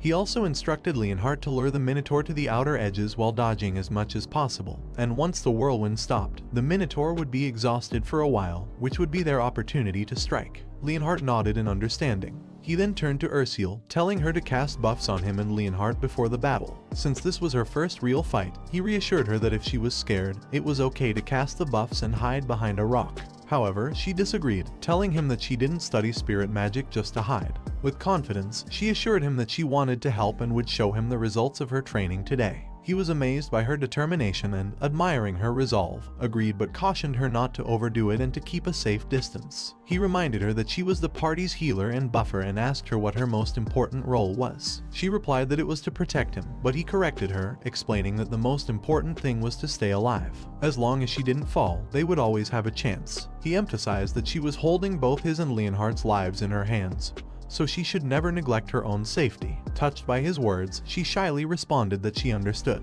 Leonhardt, on the other hand, was puzzled. The location of the dungeon, the importance of a healer in battle, and strategies to defeat the Minotaur were things one would only learn through real experience. He wondered how Kyle, who had been confined to the estate, knew all of this. Calling him over, Leonhardt asked if he was unusually familiar with dungeon strategies, startling Kyle. Leonhardt then pointed out that today was supposed to be Kyle's first time in a dungeon and asked if that was correct. Panic set in as Kyle realized he'd been acting like he knew too much, forgetting for a moment that he was supposed to be a 13-year-old boy. He knew that even for a magical genius, such knowledge was strange. Trying to cover his tracks, Kyle replied that he'd learned some basic tips during the goblin hunt when they faced the ogre. But Leonhardt pressed further, asking how Kyle could have learned the Minotaur's characteristics and attack patterns from a goblin hunting party when he had struggled against an ogre. Panic gripped Kyle as he wondered why Leonhardt was asking so many questions, and whether Leonhardt had realized that he wasn't the real Kyle. He then imagined Leonhardt shouting to everyone that he wasn't the real Kyle Salterian and ordering them to capture him. They tied him up, and Adolf approached with a smug grin, telling him he'd always known something was off.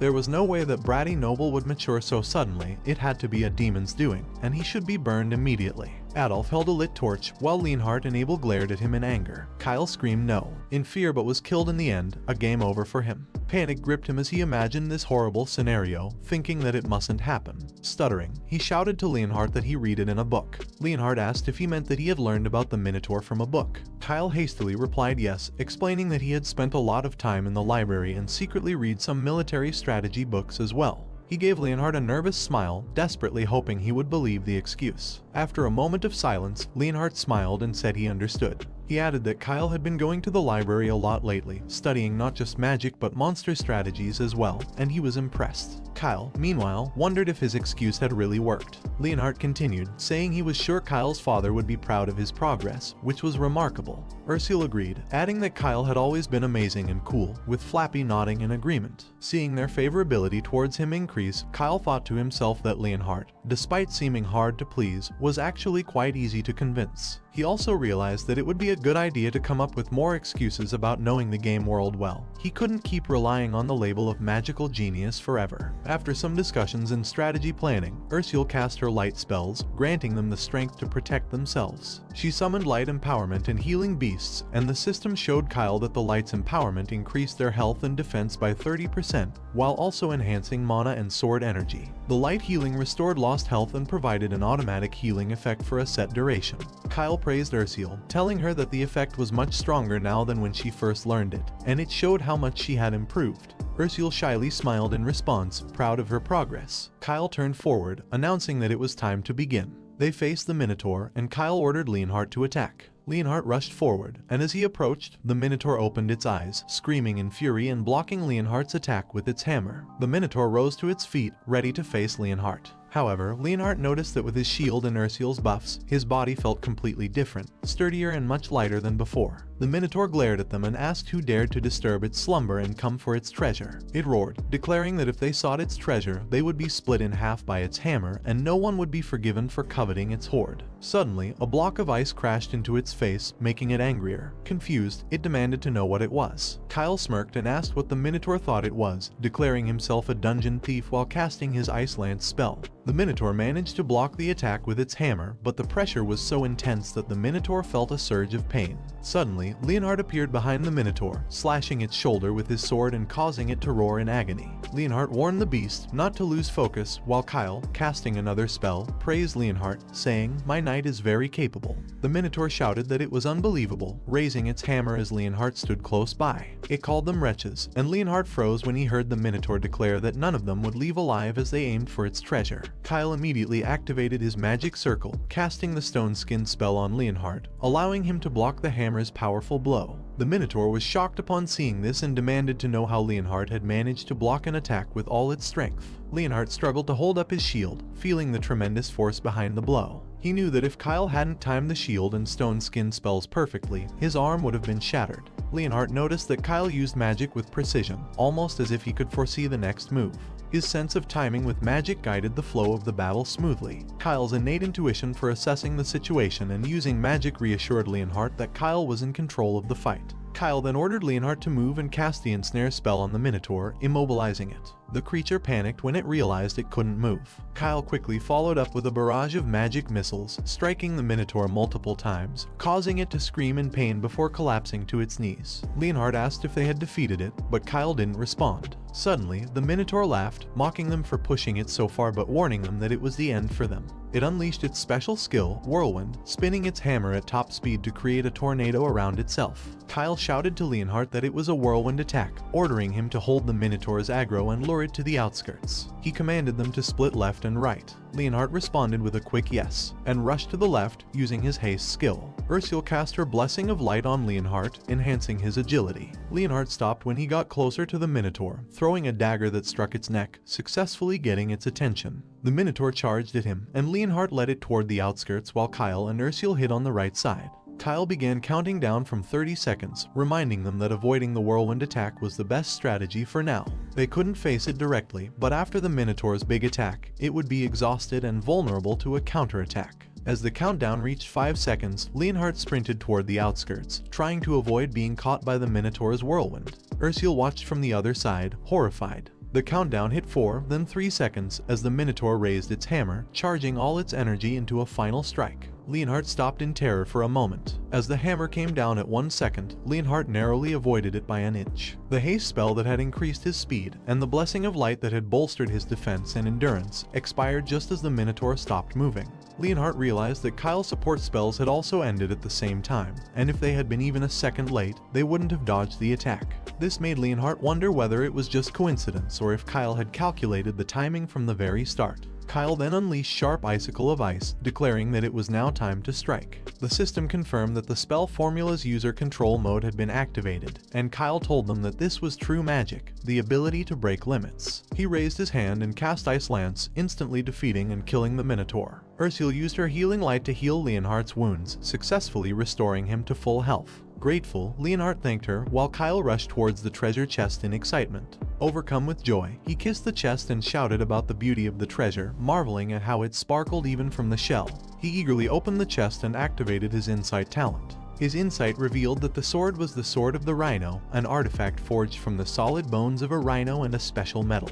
Its strength rating was C, increasing physical strength by 10%, and its durable blade had a D rating, providing far greater durability than typical weapons. He handed it to Leonhard, saying it would be perfect for him, which left Leonhard surprised. Next, he saw Lul's necklace, a piece filled with nature's energy that spirits would appreciate.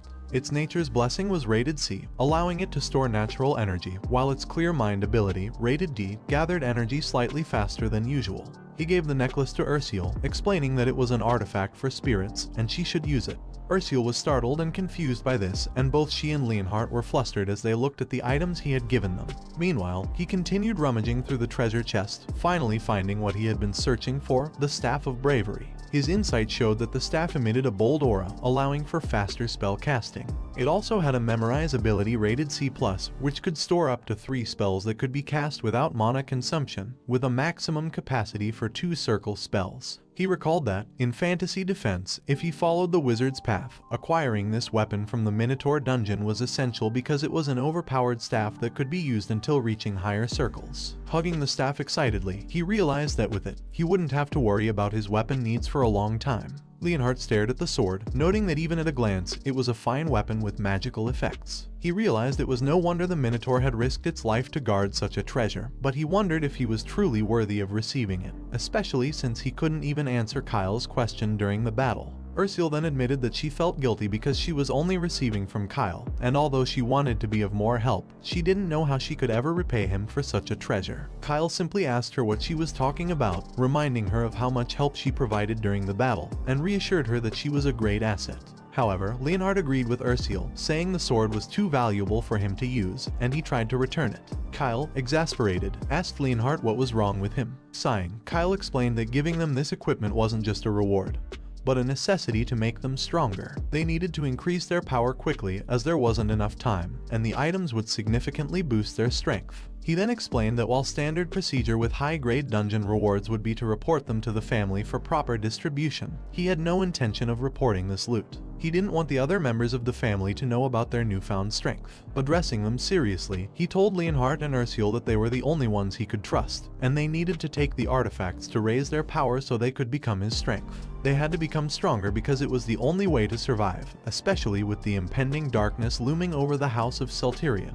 He then asked them if they would accept the items. Leonhardt and Ursula looked at each other and nodded in agreement. Leonhardt responded with a firm yes, and Ursula thanked Kyle for the gift, prompting him to praise them happily. Walking closer to them, Kyle told them that they should head back to Infellum. A few days later, in the granary region of Infellum, the Lord of Infellum was panicking. Count Frantel Neyron, the Lord of the region, shouted in frustration, demanding to know what was happening. Without any prior notice, someone from the Celterion Marquisate had suddenly shown up. Frantel rushed out of his room, asking his butler who had come and whether it was the first or second born of the family. The butler replied that he wasn't entirely sure, but the visitor bore a symbol that only direct descendants of the Celterion family could carry. Frantel, growing more anxious, asked if they were trying to drag his estate into the Celterion family's issues, knowing that the succession race was like a storm waiting to break. The butler explained that it was an unwritten rule not to involve other houses in successor disputes. Frantel groaned in frustration, exclaiming that he wanted nothing to do with such a headache. Standing before the door to the visitor's room, he exhaled deeply to calm himself, straightened his clothes, and then entered with a forced smile. He greeted the guest warmly, asking what brought the Lord of Celterion to his estate without notice, and added that if he had known beforehand, he would have gone out to greet them properly. Frantel was taken aback when he saw Kyle, sitting comfortably and eating cookies. Kyle greeted him with a smile and apologized for arriving without prior notice. Frantel was stunned and, for a moment, unsure who Kyle was. Once they were seated and Kyle introduced himself, Frantel was shocked, asking if he was really Kyle Celterion, the infamous fourth son. Realizing what he had said aloud, Frantel quickly covered his mouth, noticing Leonhardt glaring at him in anger. Kyle, however, waved it off, saying it was fine and acknowledging that he had indeed been a troublemaker until recently. But after overcoming the Hermimu trials, he had reflected on his behavior and decided to change. Frantel was surprised by this revelation and asked if it was true that Kyle had overcome Hermimu, to which Kyle responded affirmatively, adding that he had also begun training in magic and had successfully formed his first circle. He humbly admitted that, though it was only the first circle, he was doing his best to contribute to his family in whatever way he could. Frantel recalled the rumors he had heard about Kyle being an irredeemable troublemaker and outcast. But now, seeing him in person, polite, well-mannered, and with bright, determined eyes, Frantel began to think the rumors were false. He noticed that Kyle also had a genuine desire to help his family, leading him to believe that someone must have spread strange rumors about him. Frantel nodded in agreement, telling Kyle that his father was probably worried before, but now Rimtan could be at ease. He also expressed disbelief that a wizard had emerged from a family renowned for swordsmanship, adding that the Celterion Marquisate must be reassured, knowing that their family's future was bright. Kyle modestly replied that Frantel was flattering him. Frantel then asked if they should get down to business, as he didn't think Kyle had come to Infellum without notice just to say hello. Kyle smiled, apologizing again for arriving unannounced, and explained that as Frantle likely knew, the Salterian Marquisate was in a delicate situation due to the succession issue.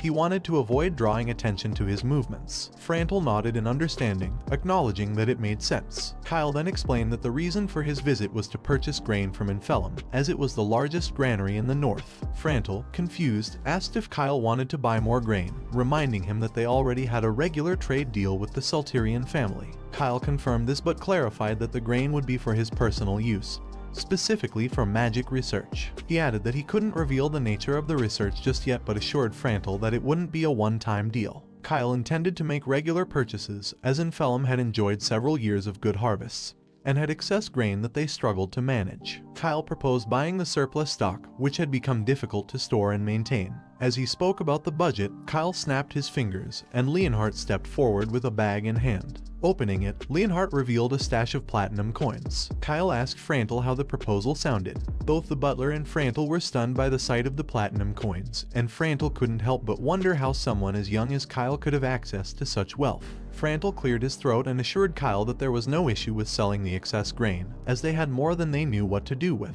He added that, since a wizard's research is confidential, he wouldn't pry into what it was for. Kyle thanked Frantle for understanding, but then Frantle asked to confirm the source of the large sum of money, glancing at the platinum coins. He explained that dealing with money of uncertain origin could cause trouble, especially when the buyer was so young. Kyle reassured Frantle, telling him there was no need for concern, as his eldest brother was funding the purchase. Frantle asked if he meant Abel Salterian, and Kyle confirmed, asking Frantle who else he would call his older brother besides Abel. Frantle smiled, replying that he understood, thinking Kyle must be close to Abel, given that Abel was willing to provide him with such a large amount of money. Frantle knew that Abel was calm and composed, and he found the combination of Abel and the promising youngest son, Kyle, much easier to deal with than the scheming second son, Adolf. Frantle thought this was a good opportunity to maintain a strong relationship with Abel in the future. He agreed to Kyle's explanation, saying that if Abel was backing him, he would trust him and sell the grain. Kyle then suggested they discuss the price, and Frantle offered 7 silver per sack. Kyle countered with 4 silver per sack, pointing out that 7 silver for old grain was a bit high, and if Frantle didn't sell it, the storage fees would continue to add up.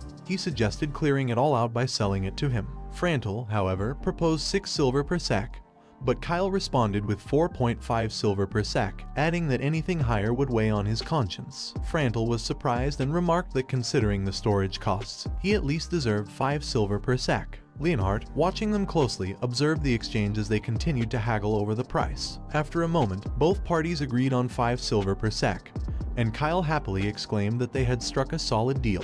Leonhardt expressed his admiration for Kyle's haggling skills and jokingly asked if he had learned it from a book. Kyle's celebration paused briefly, but he replied that he had read about it in books and noted that the library had everything.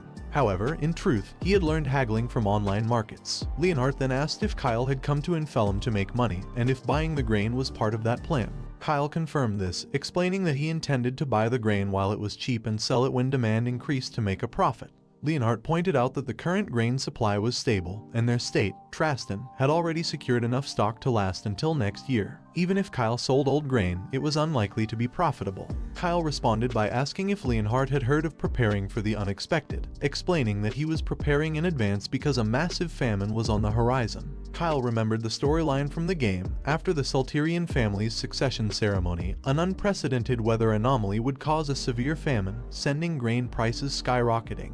Even with all the money in the world, people wouldn't be able to buy food. At that point, no one would care if the grain was old or new. While he knew he couldn't reveal his knowledge of the future, Kyle wondered how to explain this to the stubborn Leonhardt. To his surprise, Leonhardt told him that he understood, and since everything Kyle had done so far had been for good reasons, he would trust his judgment this time as well. Kyle was astonished to see Leonhardt's favorability toward him increase by 50 points. He was shocked, remembering that their relationship had been negative when they first met, and now it had improved so much. Tears welled up in Kyle's eyes as he marveled at the progress, feeling rewarded by the change. Suddenly, there was a knock on the door. It was Ursiel, reporting that Frantle had something to discuss with Kyle before dinner, and suggested he take a moment to attend to it. After dressing up, Kyle headed to Frantel's office and knocked on the door. Entering the room, he told Frantel that he had heard he was looking for him. Frantel nodded and explained that it wasn't for anyone else but Kyle, and that he wanted to introduce someone to him. As a lady approached, Kyle asked Frantel who she was. The woman greeted him and introduced herself as the daughter of Frantel Neyron.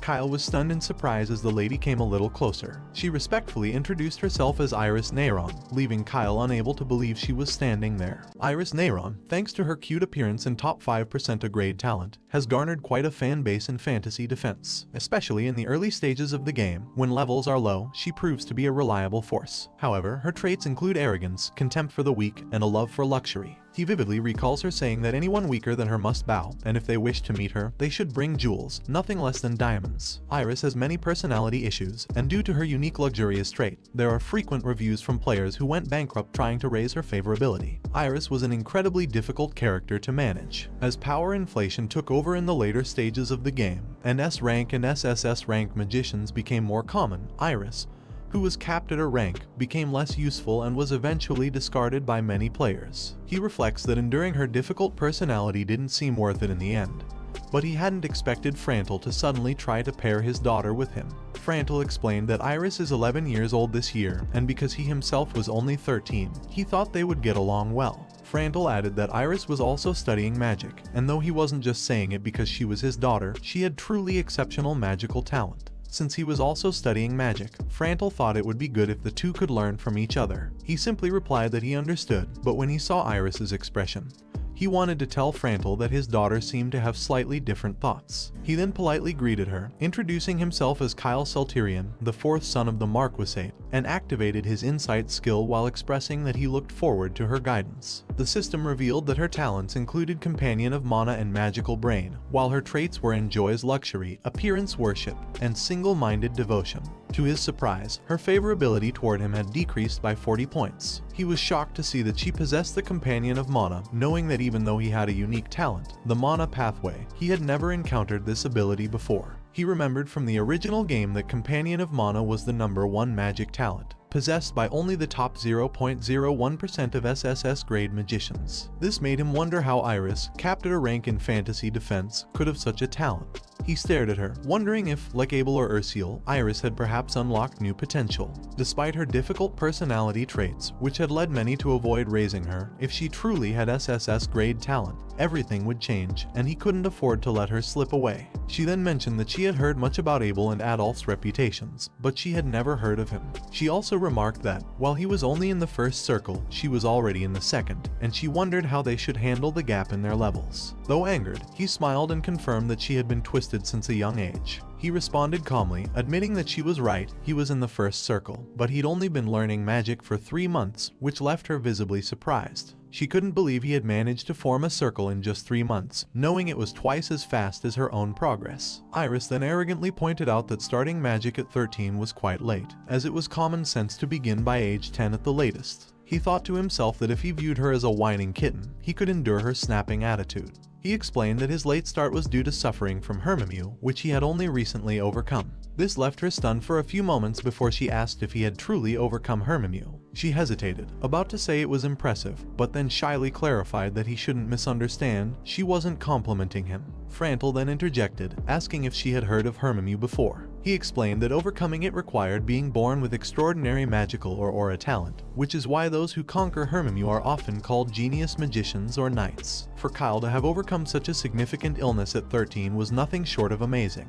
Frantel then told Iris that Kyle would only grow stronger from here, so he hoped she could learn a lot and be positively influenced by interacting with him. She looked back at her father and complained that Kyle was still just in the first circle, questioning what she could possibly learn from someone weaker than her. Frantel called her name in panic, but Kyle had expected this reaction. Her contempt for the weak trait made her look down on him, thinking he was inferior. He looked at her, recognizing that her personality had many flaws and realizing he would have to correct those habits. He then decided that his next recruitment project, Project Number 3, Iris, was about to begin. Calmly, he told her that she shouldn't judge people by their appearance. Kyle stepped closer to her, stating that he would prove he wasn't weaker than her, and asked if, once he did, she would stop looking down on him.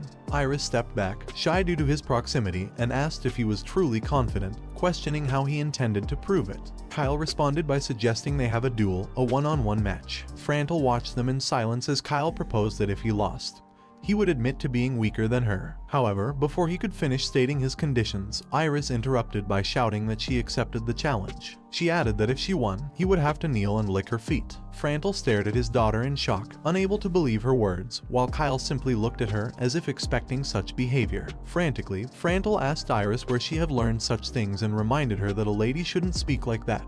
Iris casually replied that she had read it in a book, leaving Kyle wondering what kinds of books she was reading. He then shouted at her, accusing her of reading more of those suspicious romance novels with age restrictions, to which she adamantly denied. Kyle interrupted, telling Iris that it was fine, and if he lost, he would indeed lick her feet, toes, or whatever she wanted. Frantel, now even more alarmed, shouted at Kyle, asking what on earth he was saying and insisting that even if he lost, he shouldn't do such a thing. Kyle then added his condition. If he won, Iris would have to accept him as her teacher and promise never to look down on anyone of lower rank or weaker ability again.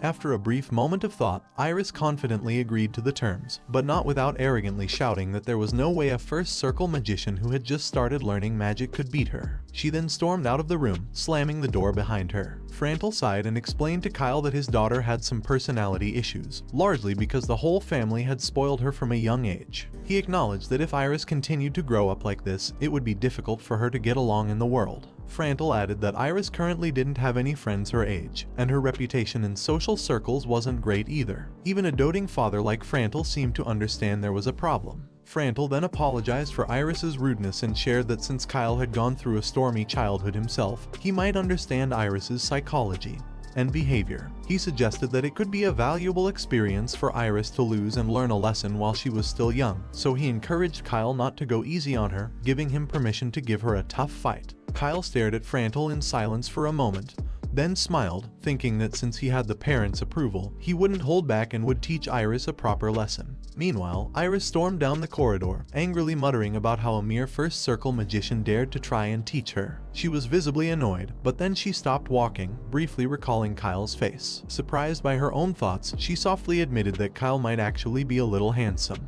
She quickly shook off the idea, reminding herself that he was still just a first circle magician and swearing that she would definitely make him lick her foot. Yet, despite herself, her favorability toward him increased. A moment later, Kyle stepped out of the guest room, and Leonhard approached him, suggesting that Frantel might have had another intention when introducing his daughter. Confused, Kyle asked what Leonhard meant by another intention. Leonhard explained that, even though Iris was only 11, it was an age suitable for discussing marriage proposals among nobles. He added that the small age difference between them was ideal, hinting that Frantel might be thinking about their future together. The thought made Kyle shiver, feeling dizzy. He then shouted, asking if Leonhard was seriously suggesting a marriage proposal, reminding him that Iris was just an 11-year-old child. Leonhard, perplexed by Kyle's reaction, reminded him that nobles often marry earlier than commoners, with engagements being common in their early teens. Kyle stood there in disbelief, realizing that Frantel's sudden introduction of his daughter might indeed have had this purpose. Leonhard then advised him not to go too hard on Iris in tomorrow's duel, since he never knew what might happen between them in the future. He acknowledged that Iris was a bit arrogant, but she was still just a young lady. However, Kyle replied that there was no way he would go easy on her. If this was Frantel's intention, then he needed to crush Iris even more thoroughly. He asked if they really thought he would marry someone with such an overbearing attitude just because of her status, shouting that he absolutely would not. Laughing, Kyle told Leonhard that he would use all his strength to fix Iris's personality, leaving Leonhard in stunned silence. Unbeknownst to them, Ursula had been silently listening from behind. She clenched her fists at the thought of Kyle potentially having a marriage proposal with Iris. The next day, both Kyle and Iris were ready for the duel. Leonhard explained that it would be a one-round match, meaning they would subdue their opponent using magic without anyone getting hurt. He assured them that if things became too dangerous, he would intervene. Leonhard asked if they both agreed to the terms. Kyle informed Iris that his escort knight, Leonhard, would serve as the referee and asked if she had any objections. Iris confidently replied that she had none, knowing that Leonhard was a famous high-level expert knight, well known in Infellum, and trusted that he would not give a biased judgment. Leonhard raised his hand, signaling the beginning of the duel. Leonhard shouted to start. Iris immediately raised her wand, aiming at Kyle, and released fire magic, launching a fire arrow at him. Kyle smiled, impressed by her fast incantation, thinking it was hard to believe she was only 11 with such skill. However, he knew she was still far behind. He raised his staff of bravery and cast wind magic, swirling the wind around the fire to block it. Iris was shocked. She couldn't believe he had blocked her fire arrows so easily with wind magic. Frustrated, she clenched her teeth and gripped her wand tightly. In her mind, she vowed that Kyle should not underestimate her. When it came to magical power, she wasn't about to lose, especially to someone using mere first circle magic. She attacked him again with a stronger fire arrow spell,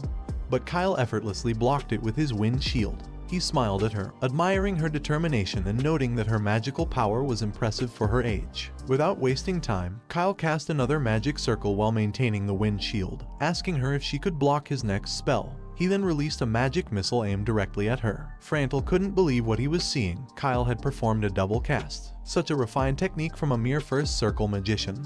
He muttered in disbelief. Iris was equally shocked and quickly cast a shield. She managed to block Kyle's thunder missile and felt a brief sense of relief, but that quickly faded when she realized her firepower was being consumed by his wind. She couldn't believe that even her second attack had been swallowed by his wind magic. Just as she was preparing to cast another spell, she froze in shock as she noticed Kyle aiming his staff directly at her face. She stared at him in silence, unable to react. Kyle pulled his staff back, smiling, and said, "Checkmate." Leonhardt shouted that the duel was over and declared Kyle the winner. As Ursula happily approached Kyle, he walked over to her, leaving Iris stunned. She bit her lip tightly, struggling to accept that she, a second circle magician, had been defeated by a mere first circle magician. Clenching her fists, Iris shouted that it was just luck and that she hadn't been in her best condition. She demanded they duel again. Kyle calmly agreed but warned her that the result wouldn't change. This only made Iris angrier, and she confidently thought she would win this time. However, moments later, her wand fell to the floor and she dropped to her knees, exhausted. Leonhardt announced that Kyle had won the 5th round as well. He advised Iris to stop, telling her that no matter how many times she retried, the result remained the same, and she was likely out of magical power by now. Iris clenched her teeth, her tears falling onto her hands as they rested on the floor. She began crying loudly, unable to accept her defeat. Kyle was confused by her reaction, while Frantel rushed to his daughter's side, trying to comfort her. Kyle stood there, stunned, wondering if he had been too harsh. Later that evening, at Count Frantel Neyron's mansion, Kyle was in the guest room, staring at the formal clothes Frantel had sent him for the banquet. Leonhardt explained that it was a small family gathering, but a formal occasion nonetheless, so it was important to dress properly. Kyle, however, asked why Frantel had invited him to the banquet when he had just made his daughter cry. He was certain Frantel would have cancelled. Leonhardt reassured him, reminding him that Frantel had said it was fine. He added that Frantel probably expected this outcome and was even more determined to connect Kyle with his family because of his decisive victory over Iris. Kyle, still doubtful, expressed concern that Iris might hate him even more now and that he couldn't even gauge her feelings. Leonhardt, however, disagreed. He suggested that, based on Iris's expression, it was more likely that she liked Kyle. Surprised, Kyle asked if Leonhardt truly believed Iris didn't hate him. Leonhardt simply suggested they get ready for the banquet and instructed Ursula to help Kyle prepare. Ursula helped Kyle change into the formal attire while Leonhardt watched, noting that Kyle seemed knowledgeable about many things but was surprisingly clueless when it came to romance. Leonhardt found some relief in that, as it reminded him that, in some ways, Kyle was still just a 13-year-old. After Ursula finished fixing Kyle's hair, she stepped back and told him that he was ready. Kyle turned to face them, prompting Ursula to remark that he looked great. Leonhardt, equally impressed, agreed, saying the outfit really suited him. Kyle shyly asked if they truly meant it, and after receiving their approval, he asked if they should head to the banquet. Frantel's sons welcomed Kyle warmly, telling him they had been expecting him. Kyle thanked them for the invitation. The eldest son introduced himself as Myers Neyron, and the second as Layman Neyron. Kyle responded with a smile, saying it was nice to meet them and that he anticipated an enjoyable meal. The lively conversation between the brothers and Kyle pleased Frantel, who looked around and asked why their princess was running late. Frantel then instructed a servant to call Iris, and Kyle overheard, thinking she might not show up after having cried earlier. To his surprise, Iris entered the room with her maid, announcing her arrival. Iris appeared beautifully dressed, and both she and Kyle were momentarily caught off guard, staring at each other. Kyle hadn't expected her to come, especially after how much she had cried, while Iris, although aware of his looks before, found him even more handsome dressed up. Their brief, awkward silence was interrupted when Frantel urged everyone to sit down and start the meal. Frantle pointed to Kyle's seat, which happened to be next to Iris. Feeling a bit awkward, Kyle wondered if it was wise to sit there, concerned that she might cry or become upset because of his proximity. Activating his insight skill, Kyle noticed a new personal trait in Iris, vanity. He also observed that her favorability toward him had increased to -10, which surprised him. He wondered when it had risen by 30 points, considering all he remembered was making her cry. He mused whether her favorability increase was due to her vanity trait, but knew he'd need to be better prepared in the future. As the meal proceeded, the atmosphere was far more pleasant than Kyle had anticipated. Iris behaved calmly in front of her family without displaying any of her usual arrogance. At one point, she politely asked her brother Myers to pass the pepper. Kyle, noticing it was closer to him, passed it to her instead. Their hands accidentally touched, startling her, and she stammered in surprise. Flustered and confused, Kyle explained that the pepper shaker had simply been nearby. He glanced at her awkwardly, but Iris quickly looked away, clearly embarrassed. Kyle placed the pepper near her, and she thanked him quietly. He noticed her favorability toward him increased once again, though her attitude seemed to grow more complicated. The next day, Kyle sat at a table across from Iris, sipping tea calmly. He remarked that he didn't expect her to seek him out first. Iris, however, looked at him calmly and reminded him that he had promised to be her teacher, and firmly tells him he should start teaching her. She asked him why his magic was so powerful, pointing out that it seemed different from the typical casting methods she had read about. She hadn't seen that kind of magic in any book. She then pressed him further, asking who he had learned it from and whether he had developed it himself. Her curiosity was clear as she determinedly demanded to know how double casting was even possible. Kyle, trying to calm her down, told her to wait a second. He then asked if he was correct in assuming she wanted to become his disciple. But he reminded her those weren't the only conditions. Confused, she asked him what he meant by that. Kyle explained to Iris that in order to learn magic from him, she would need to change her attitude. She had to be polite to others, stop looking down on those weaker than her, avoid stubbornness, and think carefully before acting in anger. Iris, shocked by the demands, immediately protested, pointing out that even her father had never imposed such conditions on her. Kyle, staying calm, made it clear that without a change in her behavior, he wouldn't teach her magic. She remained defiant.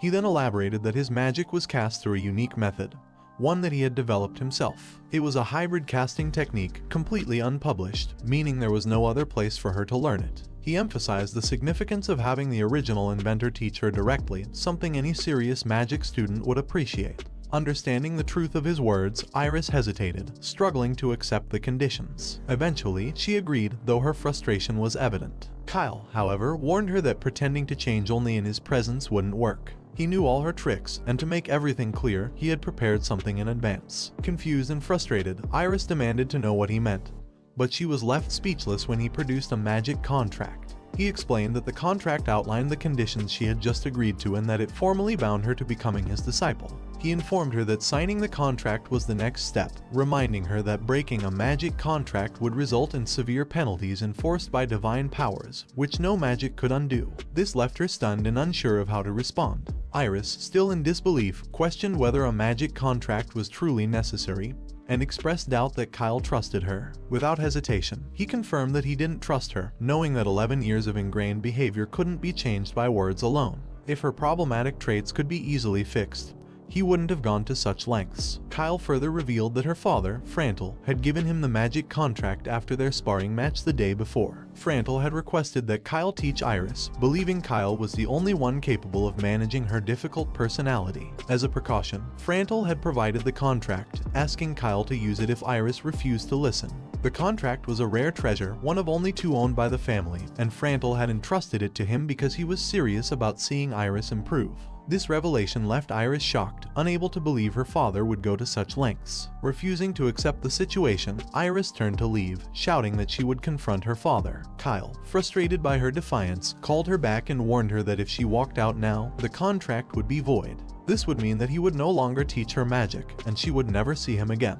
Iris paused, clearly torn, unsure if she wanted to risk losing the opportunity. Kyle, remaining calm, gave her the ultimatum: she could either sign the contract and learn his magic, or leave and never meet him again. Iris was left speechless by his ultimatum, but Kyle simply stared at her, waiting for her to make a decision. He thought to himself that he would only tolerate her hesitation until today. Even though Iris had the rare potential of an SSS-class talent, if her character didn't align, he would have no choice but to give up on her. He needed reliable colleagues and subordinates, not someone he had to coddle and recipes constantly. Eventually, Iris stuttered a reply, agreeing to his terms. She walked closer, grabbed the pen, and slammed the magic contract down, shouting that she would do it. She signed it while lost in thought, and Kyle watched, confirming to himself that she had potential. He then extended his hand warmly, reminding her to read the conditions carefully and sign.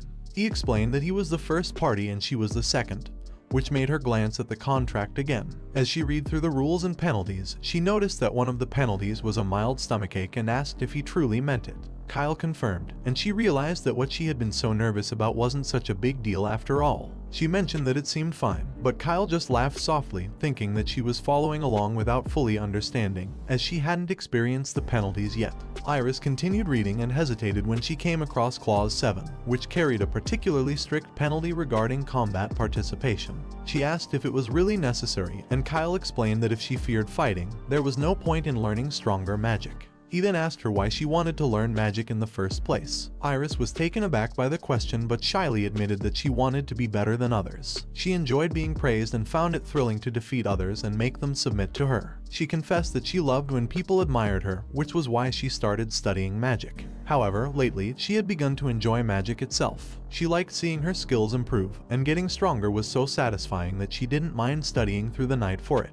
For a moment, Kyle couldn't believe what he was hearing, but then he smiled, realizing this was exactly what he wanted to confirm. The primary aptitude for becoming a great magician wasn't just about the amount of mana, it was about intellectual curiosity, the desire to explore magic, and the drive for power. Without these, one couldn't truly become strong, and these traits were essential for someone with the talent of a companion of mana. Iris reaffirmed that she wanted to become a combat magician. Ever since she first learned magic, she had wanted to grow stronger, and now she needed more power to achieve that goal. Kyle smiled as she signed the contract. When she was done, the magic contract floated into the air, imprinting her signature on it. The document rolled itself up, sealing the agreement between them, and then floated back to him. Kyle told her that the contract was now complete. He extended his hand again, expressing that he looked forward to working with her and hoped she would become a reliable companion in the future. Iris was startled when she heard the word companion, jumping back in embarrassment, as it sounded to her like a proposal. Flustered, she demanded to know what he meant, insisting that she would be the one looking forward to it more. Suddenly, she rushed out of the room, shouting that since their business was done, she would be going now. Kyle, confused, watched her leave, wondering what had caused her sudden reaction. From behind, Leonhardt, who had witnessed the interaction, held back from telling Kyle that he should be more mindful of his words, given how aware he was of his looks. Meanwhile, Ursule stood quietly nearby, watching the scene unfold with a worried expression. A moment later, Ursule asked Kyle if he was planning to marry Iris, which made him choke on the water he was drinking. Shocked, he stuttered as he asked her what she was talking about while she busied herself fixing his bed. He quickly pointed out that Iris was only 11, and he was 13, meaning they were nowhere near the age to even think about marriage. As Ursule looked at him, he wondered why the people in this town seemed so eager to marry off children. Ursule then asked if that meant he wasn't considering marriage at all. Kyle firmly replied that of course he wasn't. He explained that with so much on his plate, he wouldn't think about marriage or anything like that until he was at least 18. Inwardly, he wondered where he'd find time to think about love or marriage when the world was on the brink of collapse. Ursule simply nodded, acknowledging that Kyle wasn't thinking about such things at the moment, but then mused aloud that when Kyle turned 18, she would be 17. She mentioned that her mother was beautiful, which meant she would also grow up to be beautiful. With that, she quickly left the room, wishing him goodnight and leaving Kyle speechless. Blushing in surprise, Kyle wondered what had just happened, thinking about how mature the children in this town seemed. Ursule, in particular, was already thinking about marriage. He then remembered her comment about being beautiful when she grew up and noted to himself that she was already quite pretty, which likely meant she would become even more stunning. His thoughts turned to Ursule's background, how she had come from the noble Helheim Baron family, but after the family's collapse and their rank being downgraded, she was sold into slavery. Her father and brothers were dead, but her mother and younger sister were said to be alive, although no one knew where they were. Kyle realized that Ursule must be curious about her family, but she had never mentioned it. He wondered if she felt guilty about asking him for help or if she simply didn't want to burden him. Either way, Kyle decided that he would look into it. A few days later, Kyle was in his carriage, waving goodbye to the Nairons. He thanked them for their hospitality and assured them he would see them again. As the carriage started its journey, Iris, frustrated, muttered to herself, questioning why Kyle was in such a hurry to return home. She remarked that he could have stayed for a few more days. Frantle overheard her and teasingly commented that it seemed his daughter had grown fond of Kyle. Shocked by the suggestion, Iris stuttered and quickly denied it, insisting that no one liked anyone. She clarified that she was upset because Kyle hadn't even taught her any magic before leaving. Arrogantly, she declared that when Kyle returned next month, she wouldn't even open the door for him. Just as she said that, Iris suddenly doubled over in pain, collapsing to the ground, clutching her stomach. Frantle and her brother, startled and worried, rushed to her side. Iris, in agony, stuttered that her stomach hurt. Frantle then remembered the magic contract she had signed with Kyle, and wondered if this was the penalty for breaking one of its conditions. Frantically, he shouted for Iris to stop getting angry and to think carefully, reminding her that her stomachache wouldn't stop unless she calmed down. But Iris, still in pain, shouted back, asking how she could possibly avoid being angry. She cursed Kyle through her tears as the pain intensified. Meanwhile, in his carriage, Kyle hummed to himself, sensing that someone was likely cursing him again.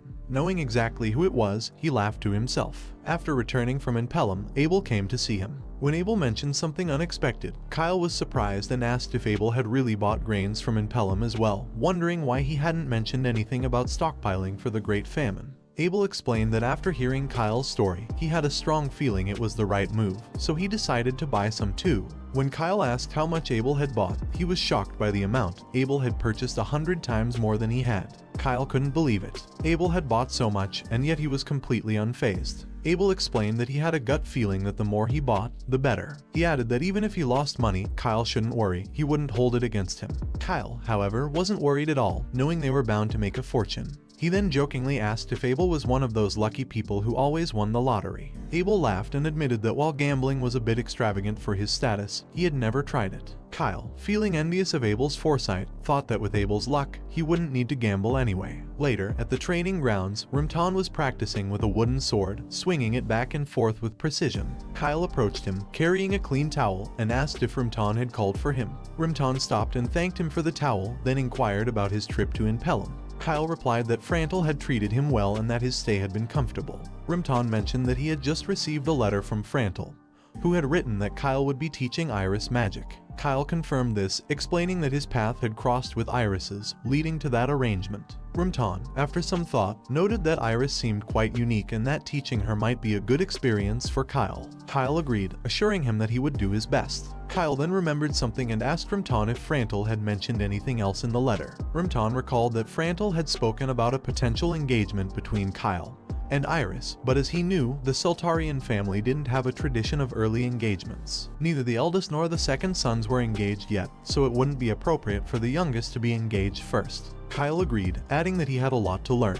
He explained that his illness with Hermimu had set him back, so he needed to catch up quickly, and for now, there would be no discussions about engagements or anything of that sort. He then politely asked Rimton if he could handle the engagement matter on his behalf, to which Rimton agreed, and Kyle thanked him. Kyle sighed in relief, knowing he wouldn't have to deal with pressure about engagements anymore. However, Rimton, putting down his gloves, suddenly called Kyle's name seriously. He told him that he had never intended to force him into a political marriage, which caught Kyle by surprise. Confused, Kyle asked what he meant by that. Rimton explained that although Kyle's mother and he had never officially married, it wasn't due to her lower status. Holding his pendant tightly, Rimton shared that Kyle's mother hadn't wanted to marry. She had told him that she didn't need a formal marriage because she was happy with things the way they were. When Rimton had asked her why, reminding her that her status wasn't an issue, and that she could become his concubine, especially since he had gained the approval of his retainers, she had still refused. She explained that as the late Marchioness's maid, she felt guilty toward the Marchioness and didn't feel it was right for the two young masters, who had just lost their mother. Kyle's mother had also told Rimton that she didn't need a formal title, as long as she had him and their children.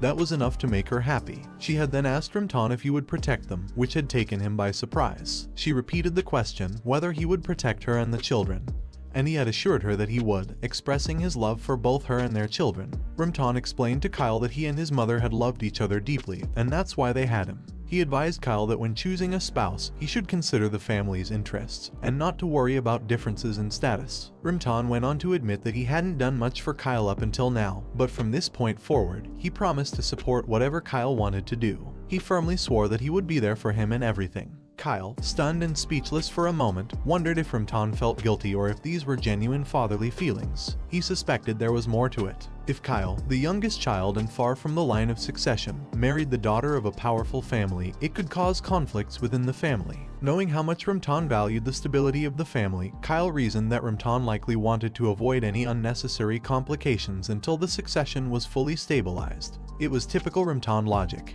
Kyle simply replied that he understood, acknowledging that he was still young and didn't fully grasp the complexities. Internally, he thought it was safer for now to remain the harmless youngest child, which Rumtan agreed with. Kyle then asked if he could return to his studies in the library, and Rumtan gave him permission to go. As Kyle walked away, Rumtan watched him, reflecting on how he had brought up Kyle's mother, Aisha, but Kyle had avoided the topic and still didn't address him as father. Rumtan held his necklace tightly, looking at the picture of Aisha inside, and quietly wondered if she resented him too. A moment later, Kyle was walking down the corridor, his mind replaying Rumtan's sincere promise to support him in whatever he chose to do. Lost in thought, he then remembered that he had forgotten to mention the spoils from the dungeon and realized he had gotten distracted when the conversation turned to his mother. Unsure of what to do, he hesitated, feeling awkward about going back to bring it up now. He had told Leonhardt not to report it to Rumtan until he had the chance to explain.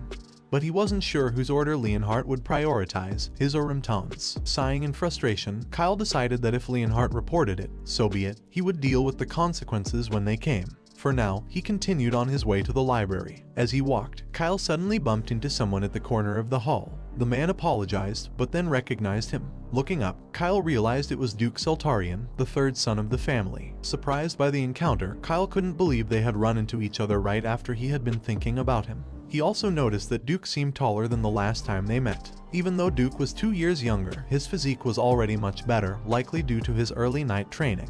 Kyle recalled hearing that Duke had recently been promoted to a lower-ranked knight. Duke, looking at Kyle with suspicion, asked why he was there and if he was still under the order not to step foot in the main house. Kyle explained that his confinement had been lifted, and that he had been recognized for his contributions to the subjugation squad. However, Duke was unconvinced and asked dismissively what contributions Kyle had made, accusing him of plotting something new and scheming as usual. Pretending to act grown-up, Duke's tone annoyed Kyle, but he kept quiet despite his frustration, thinking it ironic that Duke was the one questioning him about scheming.